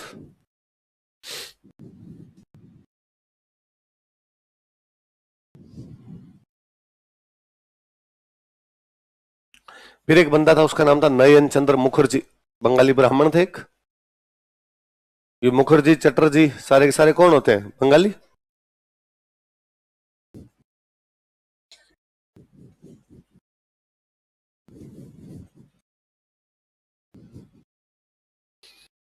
बंगाली ब्राह्मण थे सारे। इनके साथ भी अजीब ही हुआ। ये बंगाली ब्राह्मण थे। ब्राह्मणों को कहते हैं उपाध्याय। क्या कहा जाता है? तो इनके नाम थे चट्टोपाध्याय, मुखोपाध्याय, बंदोपाध्याय। अंग्रेज आए तो अंग्रेजों से इतने बड़े नाम नहीं लिए जाते। शरत चंद्र चट्टोपाध्याय है ना, बकीम चंद्र चट्टोपाध्याय। तो अंग्रेजों ने इनके नाम शॉर्ट किए और उनका चट्टोपाध्याय को बोलेंगे चैटर्जी, मुखोपाध्याय को बोलेंगे मुखर्जी, और बंदोपाध्याय क्या बोलेंगे? बैनर्जी। तो ये बैनर्जी, चैटर्जी, मुखर्जी ये अंग्रेजों के हैं, ये नाम नहीं होते। नाम होना चाहिए ममता बंदोपाध्याय। अब तो क्या ममता बनर्जी है? ममता बनर्जी नहीं, नाम क्या होना चाहिए? ममता बंदोपाध्याय। बंकिम चंद्र चटर्जी नहीं, बंकिम चंद्र चट्टोपाध्याय। बंकिम चंद्र चट्टोपाध्याय पर चट्टोपाध्याय का हमने कर लिया चैटर्जी, मुखोपाध्याय का क्या कर लिया? मुखर्जी। तो ये नाम क्या होता वास्तव में? नयन चंद्र मुखोपाध्याय। और मुखोपाध्याय का क्या बना दिया? वो तो अंग्रेजों के उस टाइम एक कांग्रेस के बहुत बड़े नेता हुआ करते, सुरेंद्रनाथ बनर्जी। क्या नाम था? सुरेंद्रनाथ में। तो अंग्रेजों से सुरेंद्रनाथ भी नहीं बोला जाता था, अंग्रेज सुरेंद्रनाथ को बोलते सरेंडर नोट। तो उस समय भारत का बड़ा नारा था कि सुरेंद्रनाथ बनर्जी आंदोलन करते तो बाद में वो अंग्रेजों के ऑफिस में जाते और अंग्रेज कहते surrender note Banerjee, this not good, surrender note Banerjee. तो लोगों को बड़े मजे आते उस लैंग्वेज में। फिर लोगों ने नारे लगाने शुरू किए थे कि एक आदमी बोलता सरेंडर नोट, दूसरा कहता बनर्जी, सरेंडर नोट बनर्जी। अब इसका हिंदी होगा कि बनर्जी तुम झुकना नहीं, बनर्जी तुम, हमारा बनर्जी किसी के सामने सरेंडर नहीं करेगा। तो अंग्रेज जैसे उसको जाकर देखे surrender note Banerjee, yes note surrender, Banerjee कभी भी सरेंडर नहीं करेगा। तो वैसे ये मुखर्जी नहीं है भाई, क्या नाम है? मुखर्जी। और एक अरबी बुक थी, उस अरबी बुक का नाम था उक्कर। क्या नाम था? इस उक्कर का इन्होंने संस्कृत में अनुवाद किया था। देखो, उक्कर नामक अरबी ग्रंथ का संस्कृत अनुवाद किया था। He translated an Arabic text Ukkar in Sanskrit, Ukkar नामक अरबी ग्रंथ का संस्कृत अनुवाद किया था। He translated an Arabic text Ukkar in Sanskrit, Ukkar नामक अरबी ग्रंथ का संस्कृत अनुवाद किया था। He translated an Arabic text Ukkar in Sanskrit. अच्छा, फिर अपने को लगता है कि यार इतनी किताबों का संस्कृत में अलग अलग भाषा की किताब, कोई फारसी किताब हो, कोई फ्रेंच बुक है, कोई लैटिन की बुक है, कोई अरबी की बुक है, ये लाए कहां से? तो दो बंदों की ड्यूटी इस बात के लिए लगाई गई, तो तुम तो केवल विदेश जाओ और विदेश से किताबें ले लेके आओ। उन दो बंदों के नाम थे मोहम्मद मेहरी और मोहम्मद शरीफ। क्या क्या नाम बताओ देखे? मोहम्मद मेहरी और मोहम्मद शरीफ। लिखो नाम। मोहम्मद मेहरी और मोहम्मद शरीफ।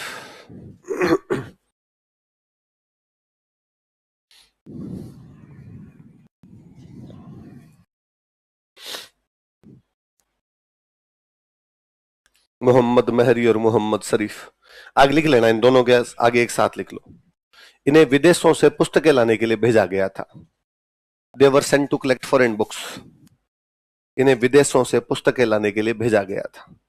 दे were sent to collect foreign books. इन्हें विदेशों से पुस्तकें लाने के लिए भेजा गया था। They were sent to collect foreign books.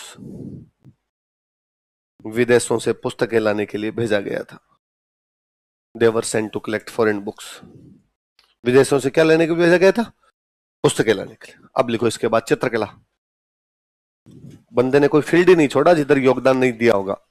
Paintings, चित्रकला कि आर्किटेक्चर पढ़ा हमने, खुद की किताबें पढ़ी, कोड स्कॉलर्स पढ़े। अब इसके बाद क्या लिख लो? चित्रकला। सुनना, देखो, चित्रकला के लिए एक डिपार्टमेंट बनाया था। उस डिपार्टमेंट का नाम था सूरत खाना। क्या नाम था डिपार्टमेंट का? ये 2013 वाले में क्वेश्चन भी था। सुन लो एक बार बातें, फिर एक साथ लिख लेंगे। खाना का तो मतलब होता है डिपार्टमेंट। खाना का मतलब क्या होता है? इसलिए डाक विभाग को आप क्या बोलते हो? दवा विभाग को आप क्या बोलते हो? वैसे चित्रकला का जो विभाग होगा उसका नाम क्या हो गया? चित्र। चित्र किसके बनेंगे? चेहरे। तो चेहरे, चेहरे को बोलते हैं सूरत। उसकी सूरत ऐसी है तो ये नाम क्या हो गया इसका? सूरत खाना। तो मुझे याद है 2013 में क्वेश्चन था कि सवाई जयसिंह ने चित्रकला के लिए एक डिपार्टमेंट बनाया था, उसका नाम बताइए। क्या नाम था? सूरत खाना। लिख लो। सूरत खाना नामक चित्रकला विभाग की स्थापना की थी। ही सेट अप ए पेंटिंग डिपार्टमेंट नेम्ड सूरत खाना। सूरत खाना नामक चित्रकला विभाग की स्थापना की थी। ही सेट अप ए पेंटिंग डिपार्टमेंट नेम्ड सूरत खाना। सूरत खाना नामक चित्रकला विभाग की स्थापना की थी। ही सेट अप ए पेंटिंग डिपार्टमेंट नेम्ड सूरत खाना। सूरत खाना नामक चित्रकला विभाग की स्थापना की थी। अब लिखो भाई, सवाई जयसिंह के सामाजिक सुधार, social reforms of Sawai Jai Singh. और किसी राजा के आपने सामाजिक सुधार नहीं पढ़े? ये बंदा इस मामले में भी खूब आगे था। इसने क्या करवाए? सामाजिक सुधार करवाए। सवाई जयसिंह के सामाजिक सुधार, social reforms of Sawai Jai Singh. वैसे भी जब सवाई जयसिंह की आर्किटेक्चर एंड ये सब पढ़ते हैं तो यूं लगता है कि यार एक ही दिल है, कितनी बार जीतोगे। उस टाइप बड़ा फील देता है बंदा ना कि यार उस टाइम साइंटिफिक काम करवा रहा था। सामाजिक सुधार पढ़ने के बाद तो लगता है कि किडनी गुर्दे सब खरीद लेगा ये आदमी अपने, कि उस टाइम यार इतनी आगे की बात सोच रहा था। भारत में सती प्रथा पे रोक लगी थी 1829। कब लगी थी? 1829 में, जब राजा राम मोहन राय ने आंदोलन चलाया, लॉर्ड विलियम बेंटिक ने सती प्रथा पे क्या लगा दी? रोक। उसे 100 साल पहले जयपुर में बंद कर ली थी इसने। सती प्रथा को यदि जयपुर में किसी राजा ने कंट्रोल किया था तो वो राजा कौन था? देखो, सती प्रथा को नियंत्रित किया था। ही कंट्रोल्ड सती प्रैक्टिस। सती प्रथा को नियंत्रित किया था। ही कंट्रोल्ड सती प्रैक्टिस। सती प्रथा को नियंत्रित किया था। ही कंट्रोल्ड सती प्रैक्टिस। भारत में चाइल्ड मैरिज जो होती है इस पे रोक लगी थी 1929। कब लगी थी? 1929, जब अपने अजमेर के एक बंदे थे हरविलास शारदा। क्या नाम था? जो बहुत अच्छे हिस्टोरियन थे, बहुत अच्छे सोशल रिफॉर्मर थे, आर्य समाज के बहुत अच्छे नेता हुआ करते। हरविलास शारदा ने एक ड्राफ्ट तैयार किया कि बाल विवाह पर रोक लगाई जाए। उसके आधार पर अंग्रेजों ने रोक लगाई, इसलिए एक्ट का नाम ही था शारदा एक्ट। क्या नाम था? ये सब बातें किस साल के? 1929, 1929। उससे 2 साल पहले जयपुर में रोक लग गई थी। तो जयपुर में बाल विवाह पर रोक लगाने वाला राजा कौन था? देख लो, बाल विवाह को नियंत्रित किया। ही कंट्रोल चाइल्ड मैरिज। बाल विवाह को नियंत्रित किया, ही कंट्रोल्ड चाइल्ड मैरिज। भारत में विडो रीमैरिज जो होती है इसको कानूनी अनुमति दी गई थी, लीगल मतलब परमिशन दी गई थी 1856। कब दी गई थी? 1856 में भारत में विधवा विवाह को परमिशन दे दी गई थी। ईश्वर चंद्र विद्यासागर अपने एक नेता हुआ करते, उन्होंने आवाज उठाई, लॉर्ड कैनिंग अपने भारत का गवर्नर जनरल था और कैनिंग ने साइन कर दी। कैनिंग ने कहा कि हाँ साहब ठीक है, विडो रीमैरिज होनी चाहिए, हम इसको लीगल परमिशन देते हैं, ऐसा होगा तो किसी के खिलाफ भी कार्रवाई नहीं की जा सकती है। राजस्थान में या जयपुर के अंदर ये प्रैक्टिस जो थी ये 1700 समथिंग में हो गई थी कि ये किया जाना चाहिए, इस प्रकार की कोई भी रोक नहीं होनी चाहिए। तो कौन से विवाह को प्रमोट कर रहा है ये आदमी? लिख लो, विधवा विवाह को प्रोत्साहन दिया। ही प्रमोटेड विडो रीमैरिज। तो सोशल रिफॉर्म ही तो ये साहब साहब, ही प्रमोटेड विडो रीमैरिज, विधवा विवाह को प्रोत्साहन दिया। अगली बात सुन के तो आपका दिल गार्डन गार्डन हो जाएगा यूं। अभी तक भी भारत में वैसी चीजें नहीं है, ये उस टाइम कर गया था। लिखो, अंतरजातीय विवाह को प्रोत्साहन दिया था। ही प्रमोटेड इंटरकास्ट मैरिज। इसने तब कह दिया था कि जा सिमरन, अंतरजातीय विवाह को प्रोत्साहन दिया था। ही प्रमोटेड इंटरकास्ट मैरिज। आप अभी भी घर वालों को जाके कह दो तो घर वाले उल्टा लटका के सूंत ले ऊपर से, चमड़ी छोड़ दे। अंतरजातीय विवाह को प्रोत्साहन दिया था।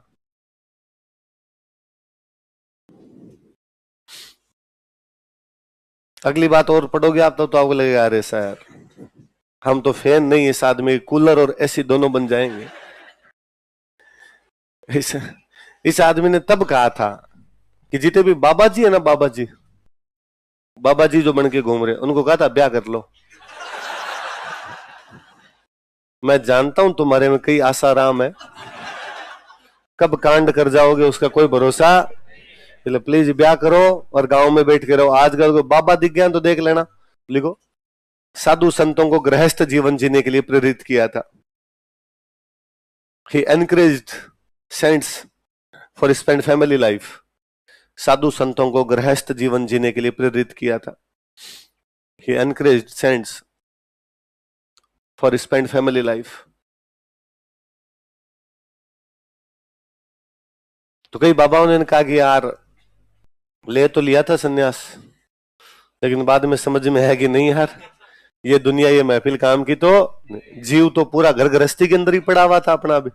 तो यार ब्याह करना तो है, हमें भी यूं फैमिली लाइफ बितानी। हम देखते हैं यार बाकी लोग आराम से पति पत्नी बच्चों के साथ में खुशी खुशी रहते, तो हमारे भी रहता ही है कि यार ब्याह कर ले। पर अब यदि ब्याह कर लेंगे तो गांव वाले गांव में रहने नहीं देंगे। गांव वाले कहेंगे अच्छा पहले तो बाबा बना था, अब बुढ़ापे में जाके ब्याह कर रहा है। तो उसने कहा कि मत चिंता करो, मैं तुम्हारे लिए अलग गाँव बसा दूंगा। ऐसे जो बाबा होंगे जो पहले संत बन गए थे, अब क्या शुरू कर रहे हैं अपनी फैमिली, तुम्हारा गांव भी अलग से होगा। पहले तुमने वैराग्य धारण कर लिया था। क्या धारण कर लिया था? अब तुम गृहस्थ आश्रम में आ रहे हो, इसलिए तुम्हारे गांव का नाम ही होगा विरागपुरा। क्या नाम होगा? तो मथुरा के पास पूरा एक गांव बसाया था विरागपुरा। कौन सा गांव बसाया? लिख लो, इसी लाइन में कंटिन्यू करना। इनके लिए मथुरा के पास विरागपुरा नामक गांव बसाया था। इनके लिए मथुरा के पास विरागपुरा नामक गांव बसाया था। Viragpura village was founded for them near Mathura. Viragpura village for founded for them near Mathura. इनके लिए मथुरा के पास विरागपुरा नामक गांव बसाया। इसी लाइन में लिख लेना ना ऊपर वाली में। तो देख लो, इस आदमी को तब भी पता था कि इनमें से कई जप नाम करते हैं, है ना, कई बॉबी देओल है ये।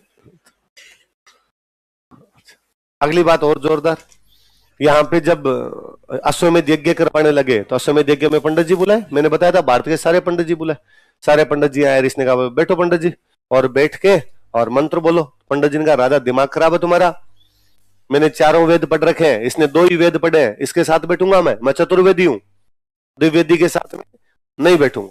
और ब्राह्मणों में आपस में भयंकर वाला भेदभाव, कोई ब्राह्मण कहे मैं चौबे, कोई कहे मैं तिब्बे, कोई कहे दुबे, दुबे गए तिब्बे के साथ नहीं बैठू, तिब्बे गए चौबे के साथ नहीं बैठू।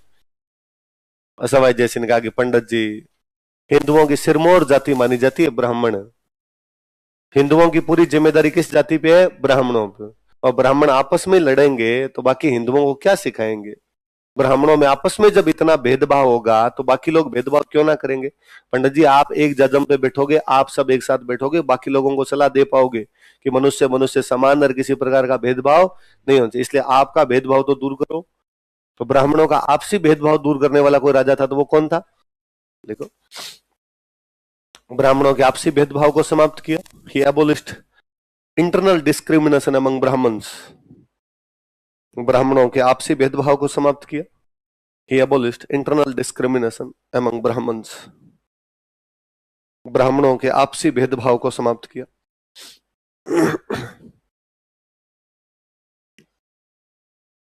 ब्राह्मणों के आपसी भेदभाव को समाप्त किया। याद रह जाएगी बात। अब कोई पूछे भाई सवाई जयसिंह के सामाजिक सुधार बताओ, तो बता सकते हो? बाकी सारे काम ही डंके किया, तो अश्वमेध यज्ञ वाला एक कांड हो गया था। भाई वैसा क्या ही करना था, क्यों करना था? नहीं करते तो कौन सा सवाई जयसिंह की महानता कम होती? यदि हम इसमें से अश्वमेध यज्ञ को हटा दें, तो क्या सवाई जयसिंह को आप कह सकते हो कि नहीं सर अच्छा राजा नहीं हुआ, और सब अश्वमेध यज्ञ की वजह से अच्छा हो गया? नहीं। हम देखते हैं कि पॉलिटिकली वो कितना मेच्योर है, कितना कनिंग बंदा है वो, कि सब जगह उसने अपने हिसाब से बैलेंस करके रखा, अपने हिसाब से मैनेज करके रखा। कल्चरल तो हम पढ़ते हैं तो भी जीव सो रहा होता है कि यार राजा किन किन फील्ड के अंदर सोच लिया करता था। सोशल रिफॉर्म वाली बातें कि जब पूरा भारत नहीं सोच रहा था, उन दिनों में कोई एक बंदा सोच रहा था। वो कौन सोच रहा था? सब से या तो अश्वमेध यज्ञ वाला एक कर गए, वो भगवान जाने किसके कहने पे कर दिया, या बाद में एक लफड़ा ये हुआ कि देवारी समझौते में सवाई जयसिंह कह के आया कि मैं चंद्र कंवर के बेटे को राजा बनाऊंगा। चंद्र कंवर का बेटा था माधो सिंह। कौन था? लेकिन बाद में इसके एक रानी और थी, सूरज कंवर। वो चंद्र कंवर है तो सूरज कंवर भी तो होनी चाहिए ना कोई। सूरज कंवर के एक बेटा और उस बेटे का नाम था ईश्वरी सिंह। क्या नाम था? और बड़ा ईश्वरी सिंह था। और सवाई जयसिंह मरते मरते माधो सिंह को राजा नहीं बना के गया, राजा किसको बना गया? और ये लड़ाई आगे चल के बहुत भयंकर साबित हुई, न केवल जयपुर के लिए बल्कि बाद में पूरे राजस्थान के लिए भयंकर साबित हो गई थी। मराठों को यदि राजस्थान में ढंग से घुसने का मौका मिला था इस लड़ाई से, वरना जब तक सवाई जयसिंह जिंदा रहा था उसने मराठों के यूं राजस्थान में ढंग से कभी घुसने नहीं दिया उनको। कि मराठे देखो बूंदी में मराठों से चला चला के पंगा ले रहा है। वो मराठों कह रहा है कि नहीं मैं दलेल सिंह को राजा बनाऊंगा, और जब तक वो जिंदा रहा था उसने राजा किसको बना के रखा था? दलेल सिंह। मराठे मर गए थे लेकिन उमेद सिंह को राजा नहीं बना पाए। यहाँ पर जयपुर में कभी हाथ नहीं लगा पाए होगे, जयपुर से कभी चौथ ले जाए और ले जाए। बाकी राजाओं को भी हुरड़ा सम्मेलन वो तो बेचारा इकट्ठा कर ही रहा था, रामपुरा में वो तो लड़ने के लिए गए, बाकी राजा नहीं गए, तो ये बाकी राजाओं की गलतियां। सवाई जयसिंह ने पूरे प्रयास की, पर यहां जाते जाते राजा बना गए किसको? ईश्वरी सिंह को। जो कि बनाना किसको था? लाइन चेंज करके लिखो। देबारी समझौते के अनुसार, according to Debari pact, Debari समझौते के अनुसार, अकॉर्डिंग टू देबारी पैक्ट,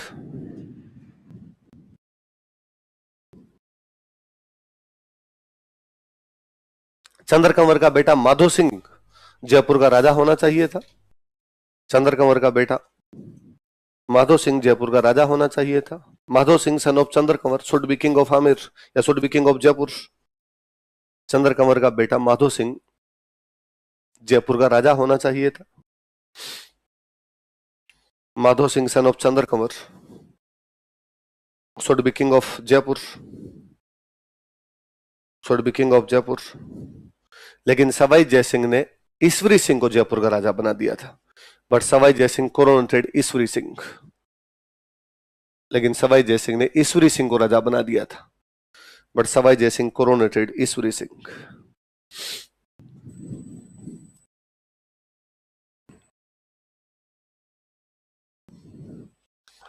अतः इन दोनों भाइयों में उत्तराधिकार संघर्ष हुआ। उत्तराधिकार संघर्ष समझ गए? अतः इन दोनों भाइयों में उत्तराधिकार संघर्ष हुआ। So succession struggle took place between two brothers. अतः इन दोनों भाइयों में उत्तराधिकार संघर्ष हुआ। So succession struggle took place between two brothers. तो अगला राजा लिखो भाई, ईश्वरी सिंह।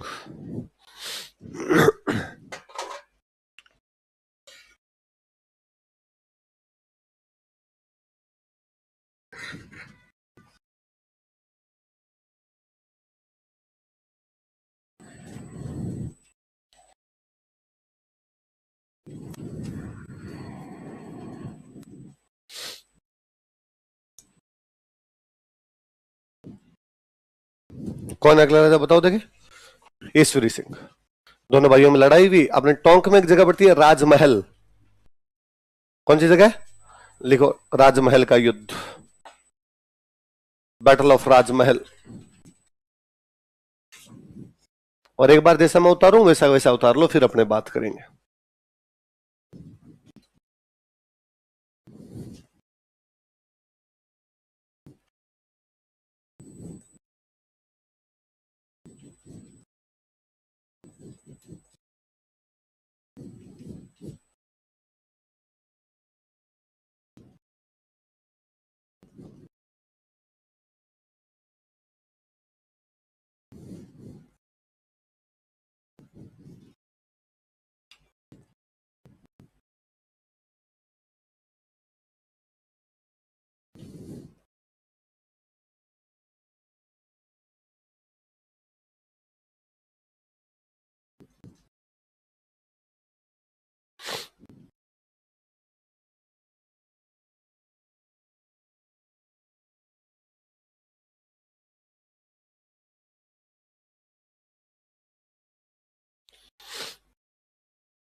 उतार ली। आप देखो, थोड़ा सा दिमाग लगा लो अपने। किस किस के पीछे लड़ाई हो रही है? ईश्वरी सिंह और माधो सिंह। मेवाड़ वालों का भांजा कौन है? माधो सिंह। तो ऑब्वियस सी बात है, मेवाड़ वाले किसका साथ देंगे? माधो सिंह का। तो मेवाड़ से कौन आया साथ देने के लिए? जगत सिंह सेकंड। बूंदी में दो बंदे लड़ रहे थे, उमेद सिंह और दलेल सिंह। सवाई जय सिंह राजा किसको बना रहा था? दलेल सिंह। जयपुर में सवाई जय सिंह किसको बना के गया? ईश्वरी सिंह। तो ईश्वरी सिंह भी किसका सपोर्ट करेगा वहां पे? दलेल सिंह। तो उमेद सिंह किसका साथ देगा? ईश्वरी सिंह। उल्टा देगा तो किसका देगा? माधो सिंह। भरतपुर में मोहकम सिंह बदन सिंह की लड़ाई थी, सवाई जय सिंह ने किसका साथ दिया था? बदन सिंह। तो बदन सिंह यदि इस युद्ध में किसी का साथ देगा तो किसका देगा? ईश्वरी सिंह। क्योंकि बदन सिंह सवाई जय सिंह का बंदा कौन है इधर? आपका ईश्वरी सिंह। तो बदन सिंह ने कहा कि भाई सवाई जय सिंह ने मेरी सहायता की थी, तो बदन सिंह ने अपने बेटे को भेजा। बेटे का नाम क्या है? और कहा भाई तू सवाई जय सिंह के बेटे की सहायता करके। सवाई जय सिंह कौन से बेटे को राजा बनाना चाहता है? ईश्वरी सिंह। तो भरतपुर वाले किसकी सहायता कर ले आगे? ईश्वरी सिंह। बूंदी वाला है तो कोटा वालों को अपने साथ लाए, तो कोटा का कौन आ गया? दुर्जन साथ। मराठों का कोई दीन धर्म ईमान था नहीं, मराठों को जो पैसे दे दिया करता उनकी तरफ से लड़ लिया करते। इस बार मराठों को पैसे किसने दिए? इसलिए मराठे किसकी तरफ से लड़ लिए? माधो। हालांकि थोड़े बहुत मराठे ईश्वरी सिंह की साइड भी थे। मराठों को कोई दीन धर्म नहीं था, लुटेरे थे इस मामले में साफ साफ। जो उनको रुपए दिया करता उसकी तरफ से लड़ा करते थे। अब बताओ जिताएं किसको? माधो सिंह को। लिखो, ईश्वरी सिंह जीत गया। उसका नाम ईश्वर है यार, लिखो, ईश्वरी सिंह जीत गया। ईश्वरी सिंह वॉन दिस बैटल। मतलब मैं यूं पूछ रहा हूं किसको जिता? आप क्या हो रहे हो? अच्छा, माधो सिंह को जिताइए आज तो। जो जीता है वही जीतेगा, तुम्हारे कहने से थोड़ी जीतेगा। ईश्वरी सिंह जीत गया। मतलब नई हिस्ट्री लिखोगे तुम? ईश्वरी सिंह जीत गया। ईश्वरी सिंह वॉन दिस बैटल। बड़ा राजी हुआ, और इस जीत की याद के अंदर उसने एक पिलर बनवाया। इस पिलर का नाम रखा ईसर लाट। क्या नाम रखा? लाट। लाट का मतलब ही पिलर होता है, या इसी का एक नाम हो रखा गया सरगासूली। क्या नाम रखा गया? देखो, इस जीत की याद में, in memory of this victory, इस जीत की याद में, in memory of this victory, Isarlat का निर्माण करवाया गया था। इसरलाट वॉज कंस्ट्रक्टेड। कोष्टक में लिखना सरगासूली। जैसे विजय स्तंभ बना अपना चित्तौड़ वाला, वैसा वैसा ही है। विजय स्तंभ कौन से युद्ध में जीत की याद में? सारंगपुर। ये कौन से युद्ध में जीत की याद में? राजमहल। कहा? जयपुर में। ये जयनिवास गार्डन के पास ही, चौड़ा रास्ता वाली रोड से जब, वही। इस जीत की याद में इसरलाट का निर्माण करवाया गया। इसरलाट का एक और नाम क्या बताओ? देखे, 7 मंजिल का टावर है। कितनी मंजिल का है? लिख लो। यह एक 7 मंजिला स्तंभ है। It is a 7 floor pillar. यह एक 7 मंजिला स्तंभ है। It is a 7 floor pillar. कितने मंजिल का है? 7 मंजिल।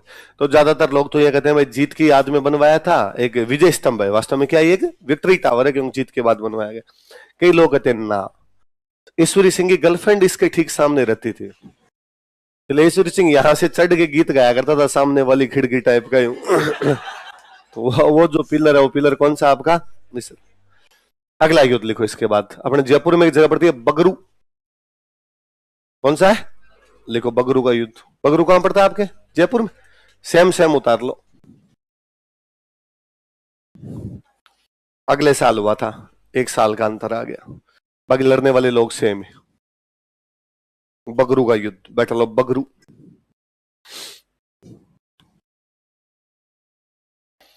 बगरू तो अपने जयपुर के पास ही एकदम है ना।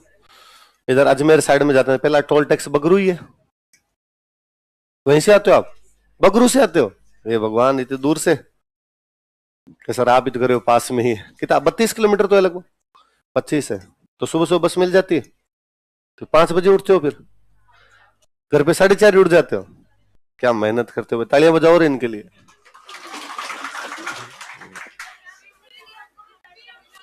अच्छा, ये कहीं करी, हम तो यहाँ पास में रहती फिर भी 4:30 ही उठती है ना। 4 आगे सीट लेनी होती है इसलिए।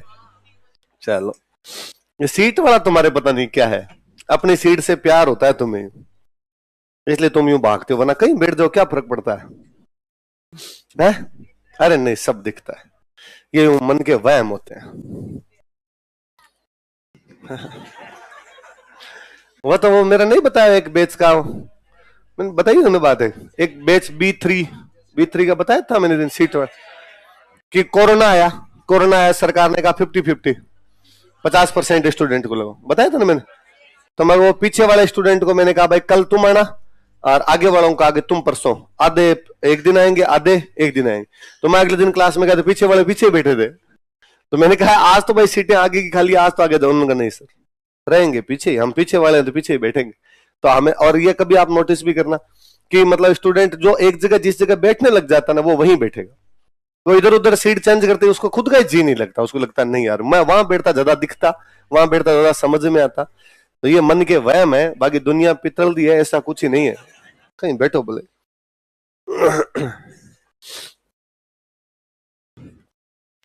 उतार लो फटाफट, सेम सेम ही तो लोग है।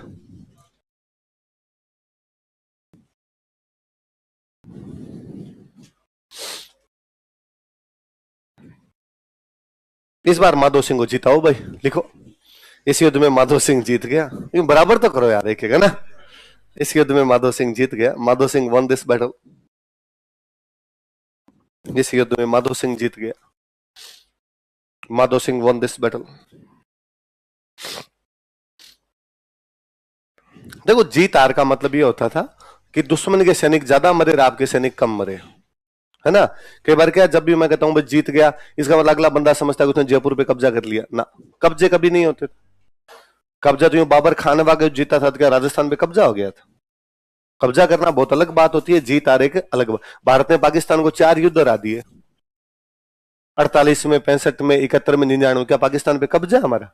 इंच जमीन पे भी कब्जा उनकी नहीं, कोई कब्जा नहीं है। तो कब्जे बहुत ही अलग चीज होती है, बहुत रेयर चीजें होती है जब कोई थोड़े बहुत जगह पे आपके कब्जे हो जाते हैं। बाकी जीत हार का मतलब होता है आपकी कैजुअलिटी कम और उनकी कैजुअलिटी ज्यादा। इस युद्ध के अंदर भी माधो सिंह के सैनिक कम मरे, ईश्वरी सिंह के सैनिक ज्यादा मरे। और अगले के जब सैनिक ज्यादा मरने लगते तो अगला कह देता भाई रुक जाओ रुक जाओ रुक जाओ, मैं अपनी हार स्वीकार करता हूं। ये वैसा ही बात होती। अब जब हार स्वीकार की तो हमारी बात भी मान, टेबल टॉक तो कर। तो अब टेबल टॉक पे, टेबल टॉक पे है तो अब क्या किया जाए। तो कहा भाई हिसाब तो ये कहता है कि पूरा जयपुरी किसका है, माधो सिंह का। पूरा जयपुर किसका है, माधो। पर पूरा नहीं तो आधा तो दे, पूरा नहीं तो माधो मांगे आधो,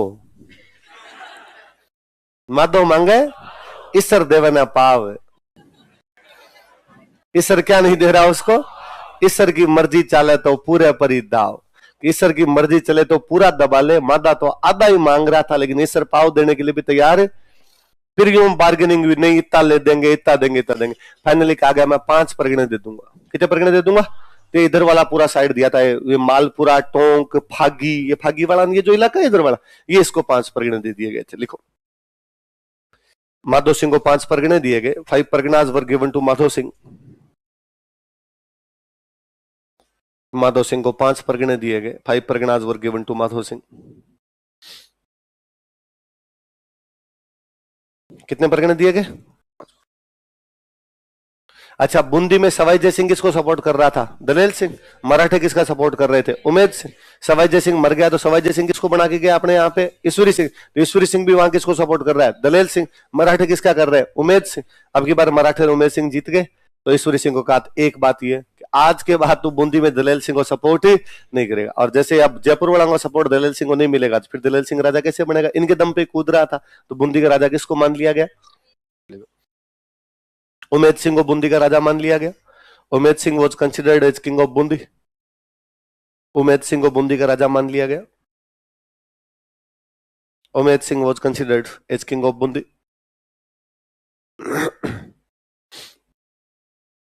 उमेद सिंह को बूंदी का राजा मान लिया गया।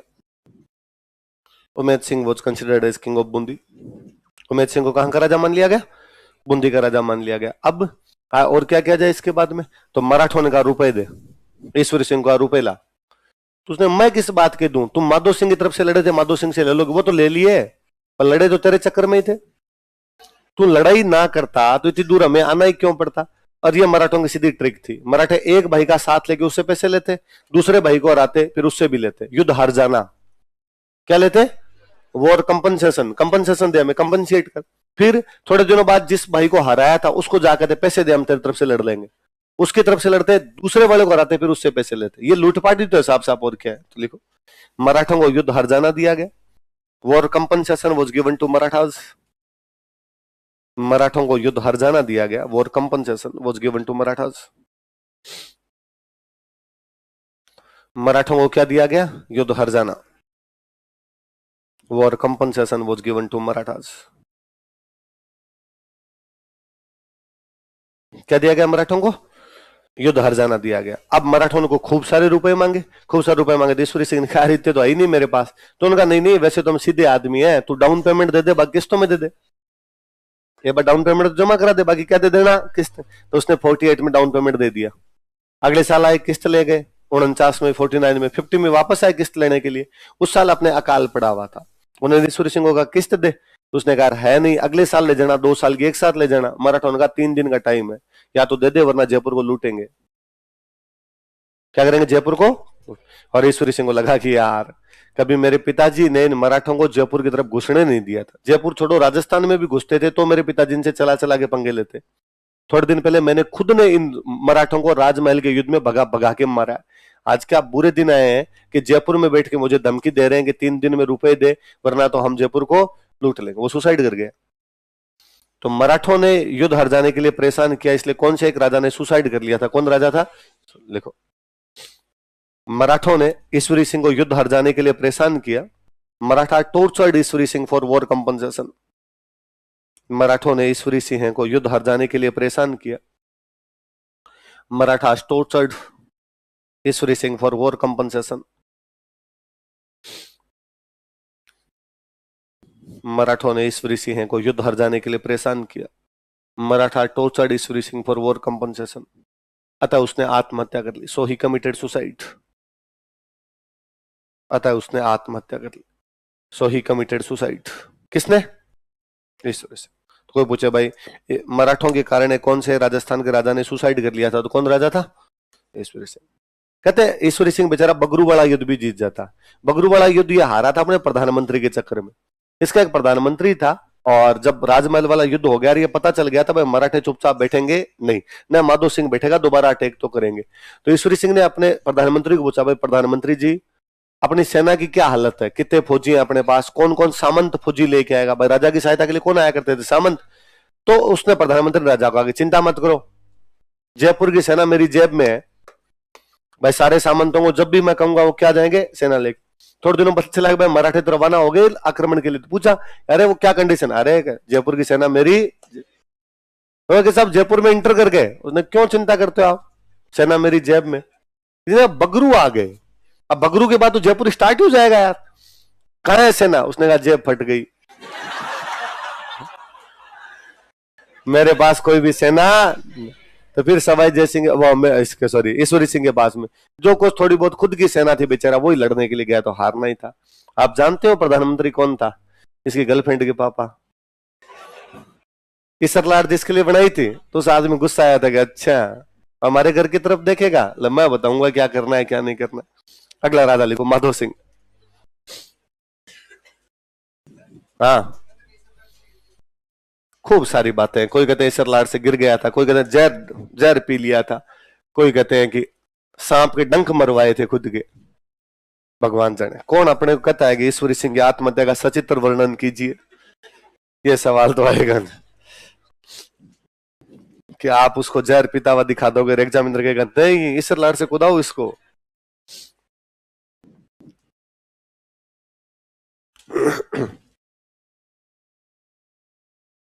अगला राजा कौन बन गया आपके? अब जैसे माधो सिंह राजा बना, मराठे तो ये जयपुर ही बैठे थे भाई। ईश्वरी सिंह मरा तो जयपुर बैठे हो, तो मराठों ने माधो सिंह का रुपया। तो मैं किस बात के दूं, मेरी तरफ से तुम लड़े थे, हिसाब क्लियर है अपना। उसने कहा वो नहीं, जो ईश्वरी सिंह में मांगते हैं वो दे। तो ईश्वरी सिंह से लो, मर गया ऊपर जाके लो। मराठों ने कहा फालतू की बकवास नहीं, हम रुपए उससे मांगते हैं जो जयपुर की सीट पे बैठता है। जयपुर की सीट पे पहले ईश्वरी सिंह बैठा था, तो ईश्वरी सिंह देगा, अब तू बैठा है तो तू देगा। तो फंस गया बेचारा। तो वो और उसकी मम्मी, मम्मी का नाम क्या उसकी? चंद्रकंवर। कौन थी? दोनों माँ बेटे ने सलाह मशविरा किया क्या किया जाए। फिर मराठों का जो कमांडर था उसको बुलाया, और कमांडर को बुला के चंद्रकंवर ने कहा कि तू मेरे धर्म का भाई है। उसने कहा ये इमोशनल डायलॉग नहीं, 100 रुपए कम है ठीक है, तू बहन है तो बाकी लाओ, तुम आज के आज लाओ। अरे कहा 100 ज्यादा दे देंगे, मत बड़ी बहन ले तेरी, 100 ज्यादा ले जाना, 1 साल का टाइम दे दे, साल भर बाद में ले जाना। अब मराठों ने कहा बहन ही बन गई तो कोई नहीं, साल भर का टाइम दिया। मराठा यहां से पंजाब चले गए। किधर चले गए? साल भर बाद में माधो सिंह ने मराठों को मैसेज किया कि मामा जी वो आपका थोड़ा ड्यू बाकी था, वो आके ले जाओ मेरे से। और वो क्या है, मैं अपने राज तिलक की पार्टी कर रहा हूँ भाई। मैंने बताया था राज तिलक तो उसी दिन हो जाता, राज तिलक का फंक्शन थोड़े दिन बाद में करते, तो मैं अपने राज तिलक की पार्टी कर रहा हूँ। इसलिए आप ना परिवार सहित आना, मामी जी को, उन बच्चों को, उनको भी लेके आना। मराठन का तेरे मामी जी ने तो बैठे महाराष्ट्र, और हम तो यहाँ पंजाब में लूटपाट करते हुए घूम रहे हैं। फौजी है मेरे साथ तो थोड़े, तो उसने कहा ठीक है जितने फौजी हो सारे सारे ले गए। तो कोई 4 फौजी की तैसे फौजी थे मराठों के साथ। तो मराठे यहाँ पे युद्ध हरजाना लेने के लिए आए जयपुर में। तो उस माधव सिंह ने उधर वाले गेट से घुसाया उनको, दिल्ली वाले गेट से, और दिल्ली वाले गेट से घुसाने के बाद अंदर घुसाया। इधर वाले गेट पहले ही बंद किए, घाट गेट, अजमेरी गेट, फिर दिल्ली वाला गेट बंद किया। 4000 मराठों को कूट कूट के मारा इसने। मतलब जयपुर के एक एक आदमी को हथियार दिया हुआ था उस दिन कि आज जो कोई मराठा दिखे उनको भगा भगा के मारना। और जयपुर की जनता ही आ गई थी। ये कंडा जा रहे हो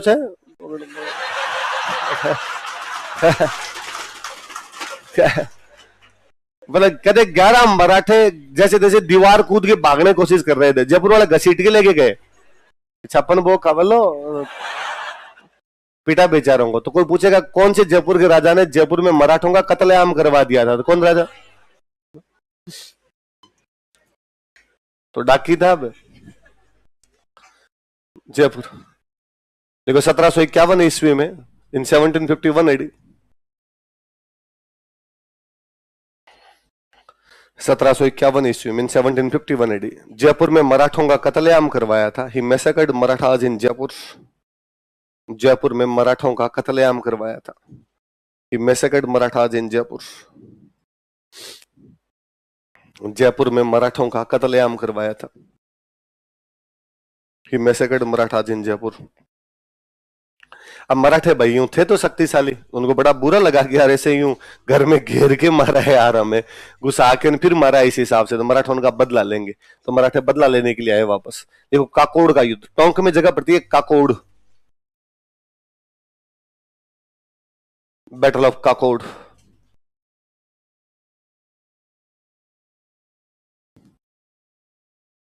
'59 में काकोड़ हो गया। कोई नहीं, काकोड़ काकोड़ एक ही बात है।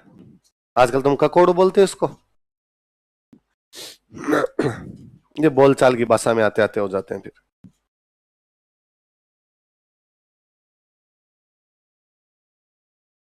मराठे वापस बदला लेने के लिए आते हैं। माधव सिंह फिर मराठों को हराता है इस युद्ध के अंदर। लिखो, माधव सिंह ने मराठों को हरा दिया था।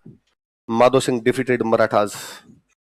कि मराठे इससे यूं डरते ही थे, तो मराठे जैसे हारने लगे उनको लगा यार भाग ही जाते हैं, यदि इसने पकड़ लिए तो डाकी मारेगा फालतू। तो मराठों ने चपले हाथ में ली बीच में।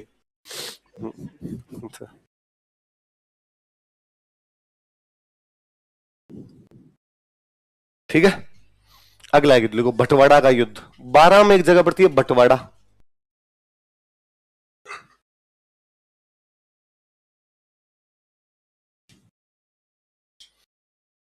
बारह में पड़ता है भाई बटवाड़ा, याद रखना ना, 12 जो जिला है अपना, वहां पे। और ये युद्ध हो रहा है इस माधव सिंह के और कोटा के राजा के बीच में। और कोटा का जो राजा था उसका नाम था शत्रुसाल।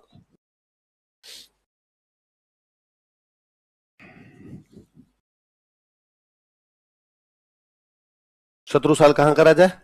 कोटा। दुर्जन साल इसके साथ था, शत्रुसाल साथ नहीं है। उसने कहा मेरा नाम शत्रु है, मैं शत्रु बनूंगा।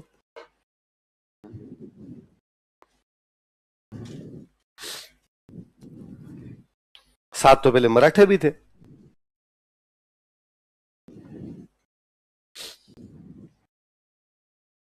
कौन कौन है बताओ तो, किस किस के बीच में युद्ध हुआ है? माधव सिंह और शत्रुसाल। शत्रुसाल कहां का राजा? अरे ये लड़ाई हो रही जोरदार है। मोहम्मद शाह रंगीला मर गया दिल्ली में। मोहम्मद शाह रंगीला मरा तो उसका बेटा राजा बना अहमद शाह। कौन राजा बना? मैंने बताया था औरंगजेब के बाद वाले जितने राजा थे बहुत ज्यादा ही ढुलमुल टाइप के राजा हुए। अहमद शाह की 2 बंदों से नहीं बन रही। एक तो अपने भरतपुर के राजा के साथ नहीं बन रही, सूरजमल। कौन राजा? एक लखनऊ के राजा के साथ नहीं बन रही। लखनऊ का राजा सफदरजंग। कौन था? आप कभी दिल्ली जाओ, दिल्ली में हॉस्पिटल का नाम है सफदरजंग हॉस्पिटल, सफदरजंग का मकबरा। वो सफदरजंग लखनऊ का राजा हुआ करता। इन दोनों से अहमद शाह की होनी होगी बननी बंद हो गई। पर अहमद शाह की अपने वाले माधो सिंह से ठीक बनती। माधो सिंह का दोस्त था अहमद शाह। तो एक दिन अहमद शाह ने माधो सिंह को कहा कि माधो सिंह यार, ये दो राजाओं से मेरी बनती नहीं है, भरतपुर वाले सूरजमल और लखनऊ वाले सफदरजंग, समझौता करवा दे। और माधो सिंह इन दोनों से भी ठीक बनती थी, सूरजमल से और सफदरजंग से। ये इन दोनों को लेके गया और ले जाके अहमद शाह के साथ इनका क्या करवा दिया, समझौता। मुगल बादशाह राजी हुआ। मुगल बादशाह राजी हो तो राजा को कुछ ना कुछ तो दे, पर दे क्या, नंगा नाए क्या, निचोड़े।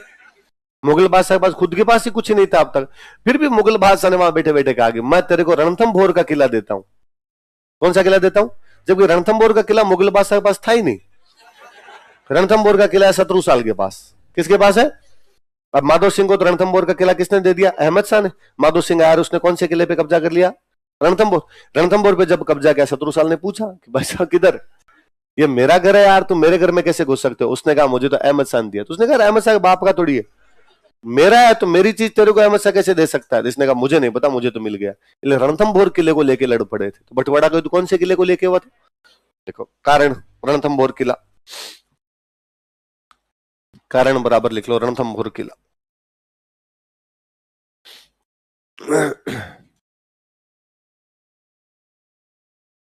क्या कारण है? रणथंभोर किला। रणथंभोर किले कारण कौन सा युद्ध हुआ था? बंटवाड़ा। किला था किसका?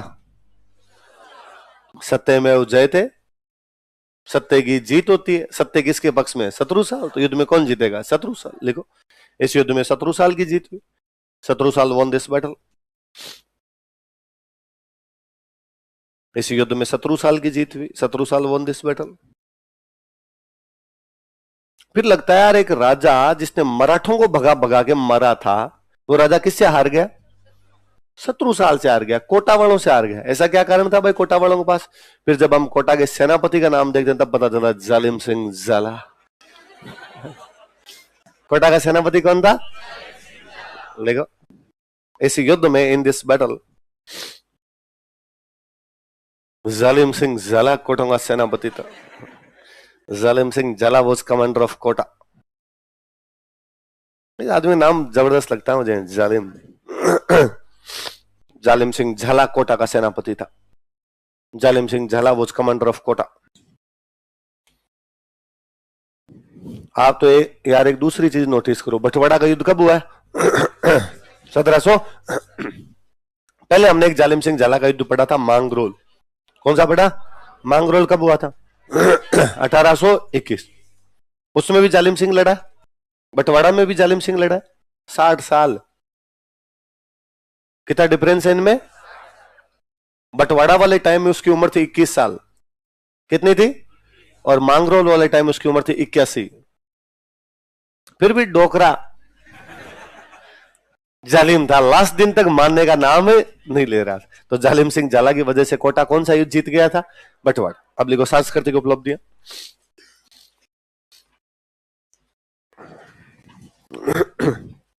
तो माधो सिंह ने कहा भाई पापा एक शहर बसा के गए सवाई जय सिंह, उसका नाम हो गया सवाई जयनगर। क्या हो गया? जिसको आप बाद में क्या बोलने लगे? जयपुर।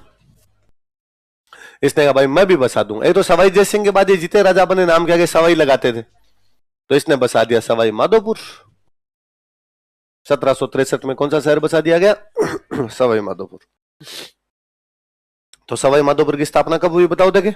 1763। जयपुर की 1727। बीकानेर की 1488। जोधपुर की 1459। उदयपुर की, सिरोही की 1425। अजमेर की, और सवाई माधोपुर की 1763। एक ही अपने जयपुर के पास में एक जगह पड़ती है चाकसू, है ना? या चाकसू में मंदिर बनवाया था शीतला माता का, है ना? शीतला माता का मंदिर कहां पे बनवाया? चाकसू। चाकसू जयपुर, शीतला माता टेम्पल।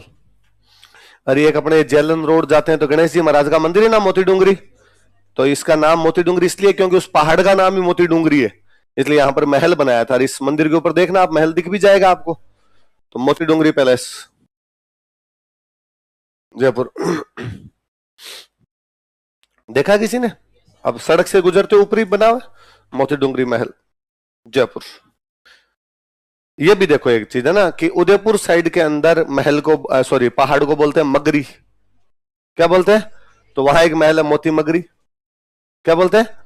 अपने जयपुर में पहाड़ को बोलते हैं डूंगरी, इसलिए अपने यहाँ पे मोती डूंगरी, झालाना डूंगरी, तो यहाँ पर अपने बन गया मोती डूंगरी महल। और उदयपुर में क्या बन गया? जैसे अभी ये बोले कि भाई ये मोती डूंगरी महल है, ये शिवरात्रि को खुलता है। कब खुलता है? तो मैं यहाँ नया नया आया तो एक बार जेलन से जा रहा था, कोई दोस्त साथ में था, उस दोस्त ने कहा ऊपर वो जो देख रहा है क्या है? मैंने कहा हाँ यार कुछ ढांचा सा बना हुआ है। उसने कहा मोती डूंगरी महल है। अच्छा, इसमें एक शिव जी का मंदिर है, ठीक, ये शिवरात्रि के दिन खुलता है, एक बार ही, कहा बस साल में एक ही बार खुलता है, और लंबी लाइन लगती है भयंकर वाली, 4 बजे आगे लोग खड़े हो जाते हैं, अपना तो नंबर ही नहीं आए, ठीक। उसके तो साल 1.5 साल बाद में फिर जा रहा था, इस बार को दूसरा बंदा साथ में था, उसने कहा ऊपर है ना वो मोती डूंगरी महल है, और वहां पे एक शिव जी का मंदिर है, साल में एक बार ही खुलता है शिवरात्रि को, और लंबी लाइन लगती है यार, तेरे जैसे का तो नंबर ही नहीं है। ठीक। थोड़े दिन बाद में वापस कोई 2-4 साल बाद में और फिर उधर से निकल रहा था, वापस किसी ने सेम बात कही मेरे से कि ये मोती डूंगरी महल है, साल में एक ही बार खुलता है शिवरात्रि को, शिव जी का मंदिर है, लंबी लाइन लगती है, सुबह सुबह आगे लोग खड़े हो जाते हैं। अभी कोरोना में, मतलब साल 1.5 साल पहले की बात होगी, मैथ्स की क्लास नहीं लगी ना अभी आप? नहीं, मैथ्स की क्लास लगेगी। तो कृष्णा सर और मैं कहीं पे जा रहे, मैथ्स वाले सर, तो वो सर गाड़ी चला रहे, मैं पास में बैठा हुआ एकदम, तो वहां से जैसे हम निकले, कृष्णा सर ने वापस मेरे को कहा राजवीर सर ऊपर देख रहे हैं, मगर रुको, ये मोती डूंगरी का महल है, इसमें एक शिव जी का मंदिर है, साल में एक बार ही खुलता है, सुबह सुबह ही आके लाइन लग जाती है, मेरा नंबर नहीं आएगा। तो Krishna sir please concentrate on your driving, ये वाली कमेंट्री मैं कर दूंगा इधर वाली, इसके अलावा कोई बात हो तो आप बता दो, तू हंसने लग गएगा, अरे आपने ये कैसे बातें दोहरे? मैं को सर 4 बार सुन ली, जयपुर वालों को इसके अलावा दूसरी कोई नई बात नहीं आती, इसके बारे में एक ही बात आती है सबको, तो आप भी कौन सा, जेलन से जाओगे तो कौन सा महल देखोगे? साल में सुबह सुबह, नंबर नहीं आएगा आपका। एक क्वेश्चन लिख लो फिर, क्वेश्चन लिखो। हाँ हाँ, गायत्री देवी के हिस्से में ये है। हाँ हाँ, आपके दर्शन हो रखे हैं, बोलो, हम आपके हाथ जोड़ लेते हैं, हम मान लेंगे आपने शिव जी की किया, हमने आपकी की, कुछ असर तो शिव जी का आया ही होगा आपके। लिखो, क्वेश्चन लिखो। सवाई जयसिंह तत्कालीन भारत का वैज्ञानिक एवं आधुनिक शासक था। सवाई जयसिंह तत्कालीन भारत का वैज्ञानिक एवं आधुनिक शासक था। सवाई जयसिंह वो scientific and modern king of then India. Sawai Jaisingh वो scientific and modern king of then India. Sawai Jaisingh तत्कालीन भारत का वैज्ञानिक एवं आधुनिक शासक था। सवाई जयसिंह वो scientific and modern king of then India. उसकी उपलब्धियों के आधार पर इस कथन का मूल्यांकन कीजिए। Evaluate this statement on basis of his achievements. उसकी उपलब्धियों के आधार पर इस कथन का मूल्यांकन कीजिए। इवैल्यूएट दिस स्टेटमेंट, कहां रह गए बीच में? वैज्ञानिक एवं आधुनिक शासक था, उसकी उपलब्धियों के आधार पर इस कथन का मूल्यांकन कीजिए। Evaluate this statement on basis of his achievements. उसकी उपलब्धियों के आधार पर इस कथन का मूल्यांकन कीजिए। लिखना 100 वर्ड।